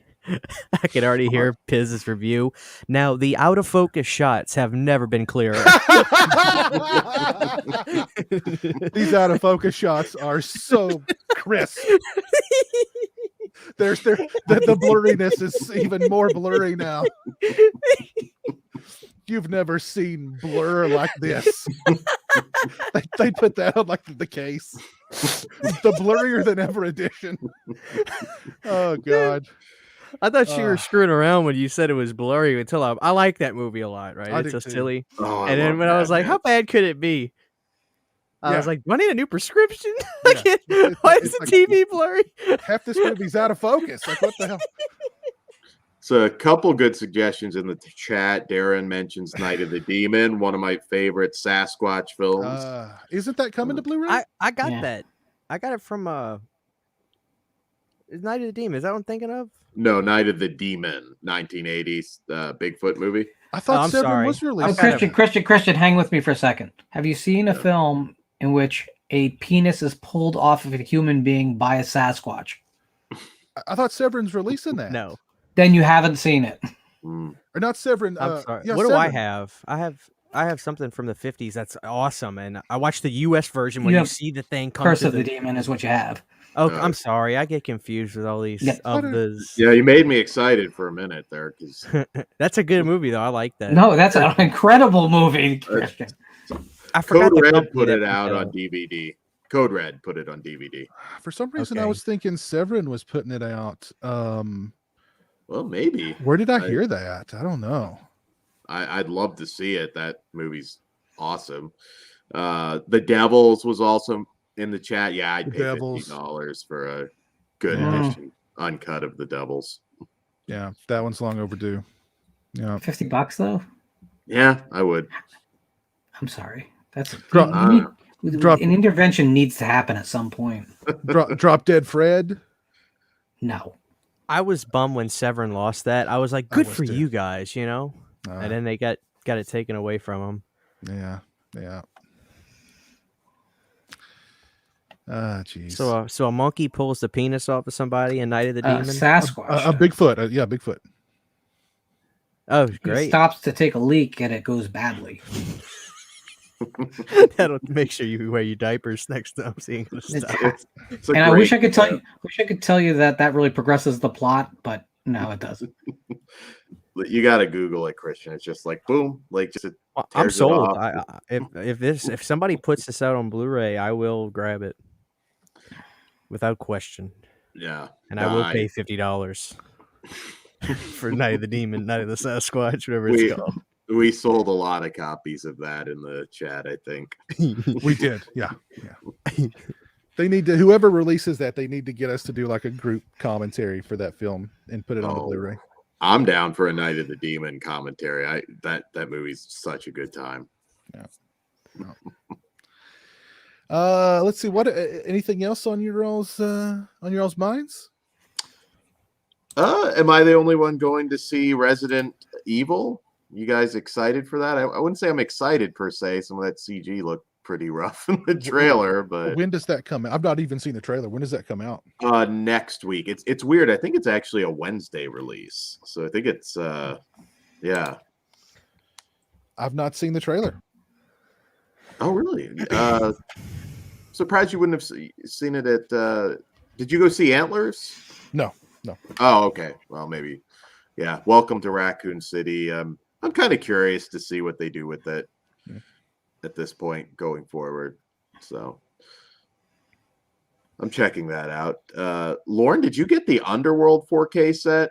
Speaking of, I didn't get a set. I own the first the first film in Blood Wars I have on UHD, but I'm not buying UHD anymore, so I'm strictly a Blu-ray guy now.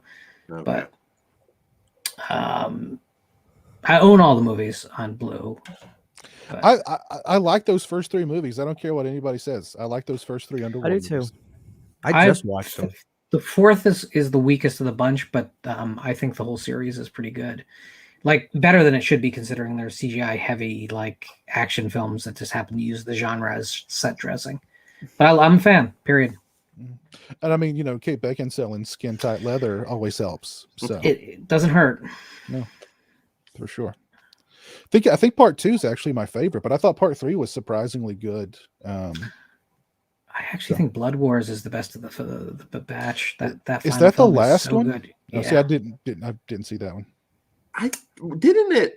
It didn't feel like the last film though. From what I remember. It ends on a cliffhanger, kind of. Yeah, that's what upset me about it. But I got to revisit it, I guess. But I know it's that rare sequel that changes the world of the franchise, and like they can't go backwards. Like it does. Like so many franchises just reset to basically the same position you were before it in any long-running franchise. And Blood Wars just says, nope, we're going to go someplace and we're going to do something. And I think that's really cool. I'll have to check it out then. You can get it cheap these days. So. Oh yeah. What about Ghostbusters Afterlife? I know Sam is watching Ghostbusters Afterlife tonight. Anybody going to go check that out this weekend? I plan to see it sometime this weekend. I don't want to be super negative. It might end up being great. Some of those trailers for me, this just looks like very standard kid-centric film that is not going to be anything like the original. Hopefully I'm wrong.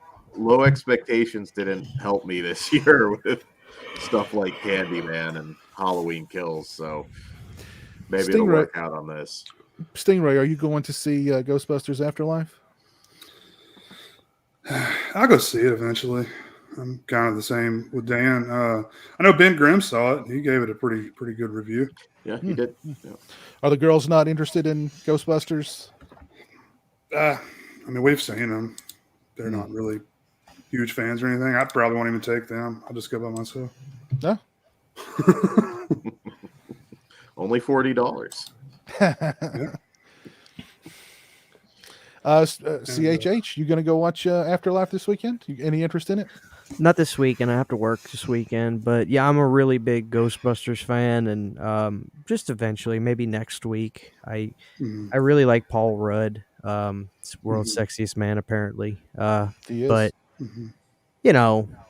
it can't be worse than the one that came out a few years ago for me. And it's not for the reasons that all you sissies out there probably think it is. It's just a shitty movie with bad supporting characters that were miserable. I just want to see some of the trailer stuff that I saw. They had Vince Clortho, the Demon Dogs, and they had the Stay Puft Marshmallows running around. Had a bunch of mini ones, and I like that because I love those characters. So, no harm, no foul. So I'm gonna see it, and I'm trying to get High C to send me an Ecto Cooler. A little bit you are. They won't send me one. I mean, I'm a real fan of the movie. I know I'm not no influencer or nothing, but Jesus Christ, they should send me a damn Ecto Cooler. I was going to say we need to talk about that debacle that's going on. They keep ghosting me, man. So what is the issue with it? Because I saw something that it's not available in stores. They're just how are people getting it? I don't understand how people are getting it. Is IC sending it to certain people? Yeah, giving it to people that can promote the movie, basically. Oh, okay. And I'm not going on eBay. I like it. It's in a Gatorade bottle. but I'm not going on eBay. And somebody sent me I think it was actually Raiho. He sent it as a joke, like, "Oh, no, you didn't, Christian," and because he screenshotted somebody who paid $400 for one of these promotional ecto coolers That's already. insane. And I was like, "No, dude, I'm not doing that." So, Why not? Look, this may sound bizarre. Why not just release it in stores like you normally would? Yeah, I mean, they released it when Ghostbusters 2016 came out. And people were buying it by the Buy like crazy. cartload. I know. This wasn't the only thing they canceled selling this year. They had it done. There were pictures online. They were releasing Ghostbusters Twinkies with blue filling. and They it got came out. canceled. Now they came out. They were in the stores in February. In February. Wow. They made them for the original release date. Oh, I guess they never came by me. Yeah, no, we had them. I think I sent a photo to you guys in the chat when I saw them in the store. Actually, If you did, I've slept since then. it was early in the year. That's the problem with all this stuff is ordered so far in advance, and if it's perishable, they don't have a choice. Son of a gun. Yeah, because they put out they reissued all those Kenner toys. Yeah. That they put back in the day for the real Ghostbusters, the cartoon, and I was like, why are these coming out right now? And then I thought about it. I was like, well, I guess they have to put this stuff out because it obviously doesn't happen overnight, I mean, it seems like they don't want to make money off this thing because, I mean, like you said before, in 2016, people were buying those things up like they were going out of style. Yeah. So, I mean, here's an opportunity to put it back out there and have people go crazy over it. But no, we'll just give it to a few people online. I don't know. That's weird. I don't know. It's weird. Seems, they don't like money, I guess. Christian has Twinkies from 2016 still I'm sorry. Garrett still has Twinkies from 2016 that are still unopened. So if you want them, give them a price. Eat them, Garrett. Eat them on stream. Thank you. I think I'm sure they're still good. Yeah, Oh, 2016, you're okay. Yeah, you're still good. You're good. Probably won't kill you. I'm not gonna put money on that. I Twinkies think have no you expiration. might die. They do actually. No, that's a lie. Sugar does eventually turn into alcohol. That's an urban legend. Woody Harrelson not true. told me that they last forever. Woody Harrelson. Yeah. Inject some bleach at the end, you're good. But I'm very comfortable with you living the life you want to live for as long as you want to live it. I'm kind of surprised Jeremy's not mentioned Ghostbusters Afterlife at all. He's not mentioned it one time. He's all about the new Scream movie next year. He reminds me of the new Scream movie every day. So, but he's not mentioned anything about Ghostbusters Afterlife. I mean, these movies supposed to come out so long ago. It's kind of like, one day I'll wake up and I'll tell my wife, I was like, oh my God, I just got this great inspiration. I'm getting this awesome tattoo of such and such. It's going to be I'm going to get the Alice Cooper eyes on my back. It's going to be so cool. And she goes, all right, make your appointment, do it, Christian. And then I don't do it next week. And I'm like, yeah, I'm so glad I didn't make that appointment. like I think it's kind of like people are just like, I've moved on. That the energy I gave to the excitement of the film, I gave it already. It's like I don't care anymore. And kind of wish it just would have went to streaming, to be honest with you. It'd be a lot easier for me, but Maybe your enthusiasm will come back once you see it.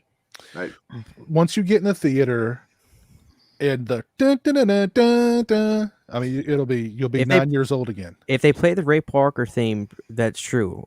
But like when I saw the Ghostbusters 2016 and I heard some Fall Out Boy version, dude, I legit. My wife, she was like, Christian, what's wrong? I leaned up in my seat, so I was like, let's go. And she's like, stop it. Sit down, Christian. Sit down. I was like, fuck this. I'm out of here. I forgot that Fall Out Boy did that. I forgot about that. Oh, my God. Yeah. All the great. Well, I don't know, man. Did you know that Ray Parker ripped off a Huey Lewis in the News song for the Ghostbusters theme? I want a new drug. It's the same exact thing. They took the keyboard piece and everything. Not that I care. Ray Parker's a pimp, man. He did what he had to do. No, mine goes Dun-dun-dun-dun-dun-dun. Ding. The real one is dun-dun-dun-dun-dun-dun. Ding. I think they settled, but I think Huey walked away with a check written. Oh, I'm sure. Yeah, I'm sure he did. I would hope so. Written They in straight up ripped it slime. off. Yeah, Yeah. yeah. Written in blood. I don't know. We'll see. I do hope Ghostbusters Afterlife does well. I hope it does well Yeah. at the box office. I don't know. Yep. We'll see. I'm curious. I am too. I'm curious. I'm curious too. You know, one thing I just absolutely sickens me is how they're objectifying Paul Rudd now by calling him a sexiest man alive and putting him in those pictorials. It just makes me violently ill that they would. I'm offended. Triggered. I am too. You know, Ranking men is not appropriate. it's not. I mean, you know, we talk about sexism. I mean, let's. I mean, it's a two-way street. Let's get into it. Let's do it. Christian just sheepishly is like, "Where's my? I was promised popcorn." I mean, you know, I'm surprised Paul Rudd has allowed this I know, it's objectification of himself to happen. I'm done. You know, great. We've got. I don't know. Not touching that. Not touching that. Yeah, we'll just. Yeah, Vincent. We're just not going to go there. We're not going to go that route, man. Sorry, not going there. Oh, geez. Anything else you guys want to discuss before we call it a night tonight? Just one little thing. I Sure. was very, very proud of my wife. I've been watching all these weird Chinese animes. Something Studio Gib something. She loves them. Studio whatever. They make There's these. so much wrong with what you just said. I love it. You know, potato. And I was like, Cindy, can you watch something for me that I've watched all this stuff for you? She's like, fine, what? And I said, have you heard of Charles Bronson? And she's like, oh. I'm like, just hear me out. And I was like, I want you to watch Death Wish with me, the original. And I'll be damned. She walked in on me watching Electric Boogaloo, the making of the Canon Films documentary, and she saw the clip of Charles Bronson saying, you know, blowing up 7 guys in the middle of New York City from Part 3 or whatever so she was like, oh my God, what is that, Christian? But I told her, watch this movie with me, and we came out of it, and she was like, that was a damn good movie. And I was like, right? And she was like, what happened after that? Like, this one was compelling and really made me think about, you know, humans and the right to protect yourself and guns in a cool way, not an anti-gun way. She's like, what happened? I said, well, they got better. What do you mean? What happened? But in all seriousness, she loved Death Wish, and I was so proud of her. But I wanted to comment, though. It is interesting how Michael Weiner made a really compelling, thought-provoking movie in that first Death Wish. Oh, I mean, yeah. I think that was a book as well. Right. But, you know, it's damn good, man. That first Death Wish movie is a damn good movie. You know, I'll take no pun intended, I'll take a bullet. For that, you know. I mean, it is a very good movie, and I mean, I think if you've only seen the sequels and you watch the first movie, you'll probably be surprised, because I mean, I love all the sequels, but I mean, you know, thought provoking isn't the first thing that comes to mind when I think of Death Wish. It is a little thought provoking, because I'm like, that's. Well, in a sense of hell, death. what would you do to protect yourself, or what would you do if your city is just getting overridden with crime and nothing's being done about it? Mm-hmm. Hey guys, don't rape. It's not good. But again, based on the Brian Garfield novel, so it had something to work from. That's what makes the difference. But if you watch, like at the beginning of that movie, he's this very liberal, snowflakey kind of guy, honestly. And then, you know, something happens and he turns into a vengeful messenger of death. And, you know, I pissed somebody off bad on Twitter the other day, dude. Somebody was like, is Michael Myers the greatest slasher ever? As a joke, I said, dude, he ain't a patch on Bronson's ass. Bronson took out 50 people in Death Wish 3. Get off my, screw off. I actually saw that. I was writing out a response to that guy, and then I was like, I'm not even gonna waste my time, because he was like, what was his response? Was like, he's like, what's with all the Myers hate all of a sudden? It's come on, dude. Did you planet see the are you on? last movie? You know, Jesus Christ. How do you Bronson guys Collar. feel about Robert Bronzy in Expendables? I mean, he looks the I'd be- part. I'd be That down would with be it. so cool. Yeah. I've only seen one of those movies with him. Death Kiss, I think is what it was called. Yeah. And it's a fun movie, and I mean, he definitely looks the part. There's no doubt about that. But yeah, I mean, I don't know. There's only one Bronson. That's true. Damn right. But yeah, I don't know. And you talk about Michael Winner. Everybody, when you think Michael Winner, you think Death Wish, and most likely Death Wish 3. But I mean, if you look at the stuff he did pre-Death, including Death Wish and pre-Death Wish, or well, even I mean, like the Sentinel, which was after Death Wish. Sentinel's a damn good movie. Yeah, it is. So he was. I don't want to say like respected or that like the Death Wish sequels aren't respectable, but I mean, it's Classic odd. cinema. There's some limits to the amount of respect some of the later films have. Michael Winner had my favorite interview. I forget the lady's name that said she hopes he was sodomized, and I was like, I played that on a stream one night. It was so funny. Yeah, look that up, guys. It's on YouTube. It's so hilarious. Funny. He destroys her because she's so mad the entire time, and he's just like, it's a bloody movie. It's a bloody movie. What's wrong with you? Yeah, and then at the end of it, she's like, well, I hope you get sodomized. And he just laughs. I mean, Not much has changed, is it? He's like, is it a Thursday already? He should have been like, what time works for you, love?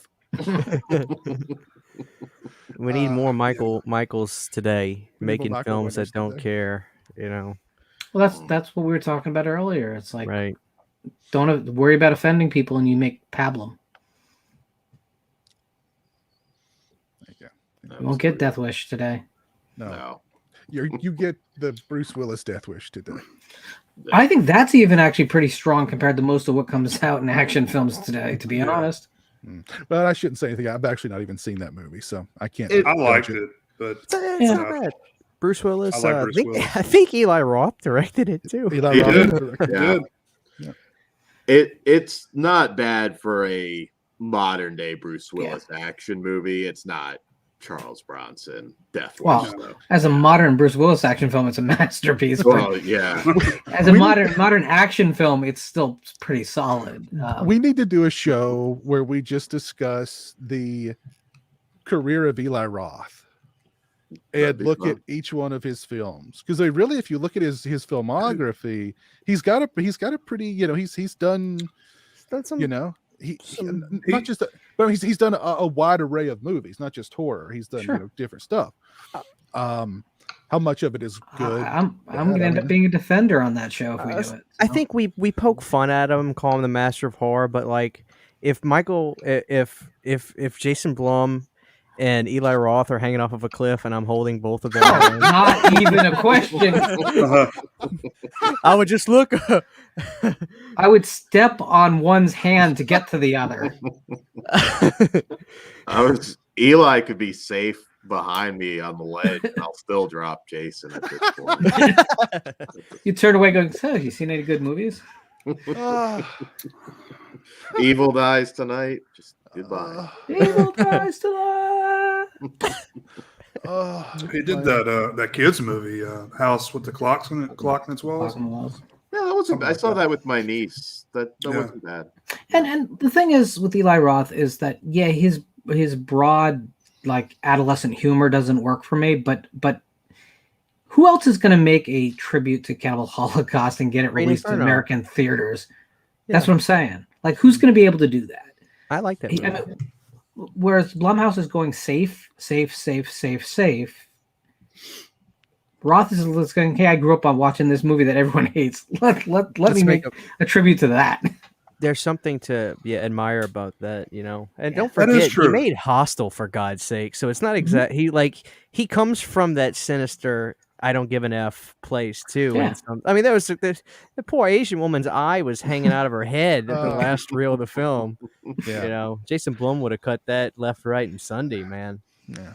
I mean, I like Cabin Fever, and I like Cabin Fever a lot. I like Cabin Fever, and I like Hostel. Yeah. After that, I mean, I've kind of lost track of his stuff. I saw Green Inferno. I didn't like Green Inferno. Knock Knock. I've actually not seen Knock Knock. If we did an Eli Roth show, that would give me a reason to watch Knock Knock. He's put his names on on a couple films that have gotten some notoriety. Clown was one of them, and I like Clown a lot. Aftermath. Yeah. Oh, Aftermath. Aftershock. Yeah. Oh, Aftershock. Aftershock. Yeah. Haunt was a recent one that got some notoriety from I didn't know he produced that. Yep. His name's on it. Okay. Okay. Aftershock is really good, actually. I like that a lot. They go hard. It's like disaster movie, then it gets disaster it movie gets meets rapey. hostel. His name's on it. Repeatedly. Sacrament. Yeah. Did it come? Movie. Did that come out this year? Oh no, Aftershock's been 6 years. 7 years. 2012. Oh, Does that sound 2012. right? Okay. Yeah, a little longer. That's the wrong And one. it did get a brief theatrical, but it was like very limited number of theaters. It was So a he weird just movie. produced that? Yeah. Yeah, it's weird because like Selena Gomez shows up for like 1 second. It's a lot of bizarre shit in that movie, but I like it a lot. Garrett mentioned Sacrament. Did he have a hand in Sacrament? Yep, produced that It one. says he produced it, and I mean, that's a Ty West film, so that thing was bound to be a home run. You know, Sacrament is really good. Mhm. Yeah. so good. I think Eli Roth is just one of those guys that he got thrust into the limelight as one of the new It horror guys, and it's easy to have the backlash then. Sure. And I'm not saying it's completely undeserved. I mean, no one likes no one likes the It guy. Especially when it was very early in his career when people were already pushing him as that. But if I have to choose whether to have Eli Roth in the genre or not, I think he's net a force for good. It was, I think, just that they were all, his credit was Master of Horror Eli Roth. Like, that's how he was introduced. Yeah. Because he was in that Splat Pack or whatever. Yeah. Yeah. I just wish he would do Thanksgiving. I mean, that's the one everybody wants. Why is he dragging his feet on Thanksgiving? I mean, come on. Give us what we want, Eli. I don't know if it's just been too long for that now. I can't lie. I would have been really curious to see Werewolf Women of the SS. You guys are missing the obvious. Weinstein. Oh, there you go. That's true. I would have liked to have seen Don't. Don't. Oh, Don't. Edgar writes don't. Don't. If you're thinking of watching this movie, don't. Don't go in the house. Don't go in the basement. Don't go here. Don't go there. You need to add "Don't Piss in the Woods" with the Sasquatch ripping the bikers head off in that montage. I forgot about the Edwidge Phoenix scene in Hostel 2. Yep. Oh yeah, she does still look lovely. Timeless, man. Yeah. I like those movies. Yeah. Well, folks, let's call it a night here. We've gone for about 2 hours. We've covered a lot of bases. Anything you guys want to add in closing before we call it a night? No, check out some of the films that we mentioned. Vinegar Syndrome's got a deep catalog, so yeah, check those out. It's a lot of good stuff. I will actually, since Todd at Flesh Wound Features worked on it, I also recommend The Undertaker. He worked on that release, so check that out as well. Joe Spinell, can't go wrong. Oh, cool. Yeah, very cool. Let me give a shout out here to our brother Nico. Thank you for the $10 super chat. Very kind of you, sir. Let's see who's still with us tonight here. Punisher Batman fan. And Punisher Batman fan did mention in the chat earlier that Severin did announce Night of the Demon is coming to Blu-ray. Oh, sweet. That's awesome. I knew I'd heard it somewhere. It's a penis ripping good time. Let's see. Roland 666 is still here with us. Marbsy. There's Dave from Jersey, Darren Burrows, JS Entertainment Wizard, Joe Reese, Robert Long, Cliff Booth, Chester 22. There's Jamie in the chat. Garrett, Born to be Rad. Let's see, Ben Grimm, Total Meltdown 2, Joe Cool, Physical Media Fanatic, Stephen LaPierre. I know our old buddy Cole is Gay was here earlier. Our old buddy Jess, Cable Channel 11, was here earlier. Keith, Check out Captain Jess Graham's Halloween. channel. Do it, people. Yes. I know Jonathan from S'mores and Doors was here earlier. Night Fright Talk Show. Chris Muirman from Germany was here hanging out with us earlier. Our old pal Big Crack Rock was hanging out with us earlier as well. Big Night Geek, Big Ideas 3, The Daily Ghost. Yep. All right. Thanks for hanging out with us tonight, folks. We appreciate it. There's Orc. Orc was here too. Shout out to Orc. What's up, Orc? Boy. Bye. There's a Steak Sauce. He was hanging out with us tonight too. Jay the Stingray, where can we find you on the medias of social?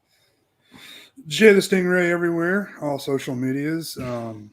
Check out my channel every Wednesday at midnight Eastern time. Do commentaries every Wednesday. And I'll have some other stuff coming, hopefully. Very cool. Dan, where can we find you? Flesh Wound Features here on YouTube. On Twitter, we're Flesh Wound Radio, or you can follow me also at Flesh Wound Dan. Cool. Lauren, where can we find you? Visited by Voices 1 here on YouTube. Just put up a new dual this week, which features I Start Counting and Found.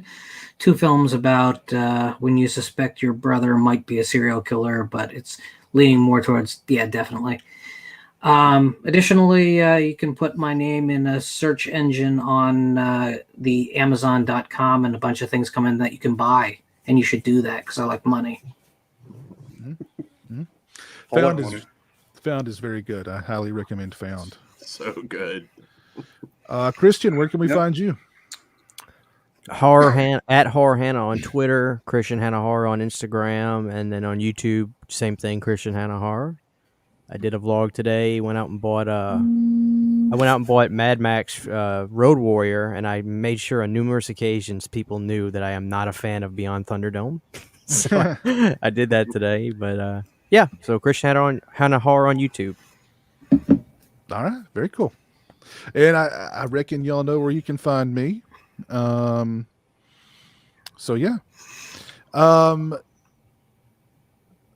We all hope that you have a wonderful Thanksgiving holiday if you live in the United States of America.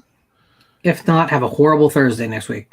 If not, we hope you just have a nice, lovely Thursday with your family, friends, or, significant other, animal, whatever.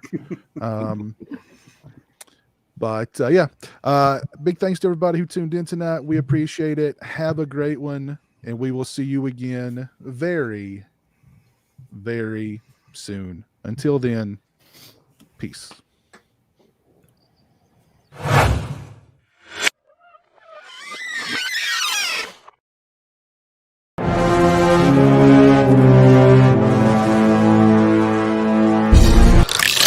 Watch or be punished.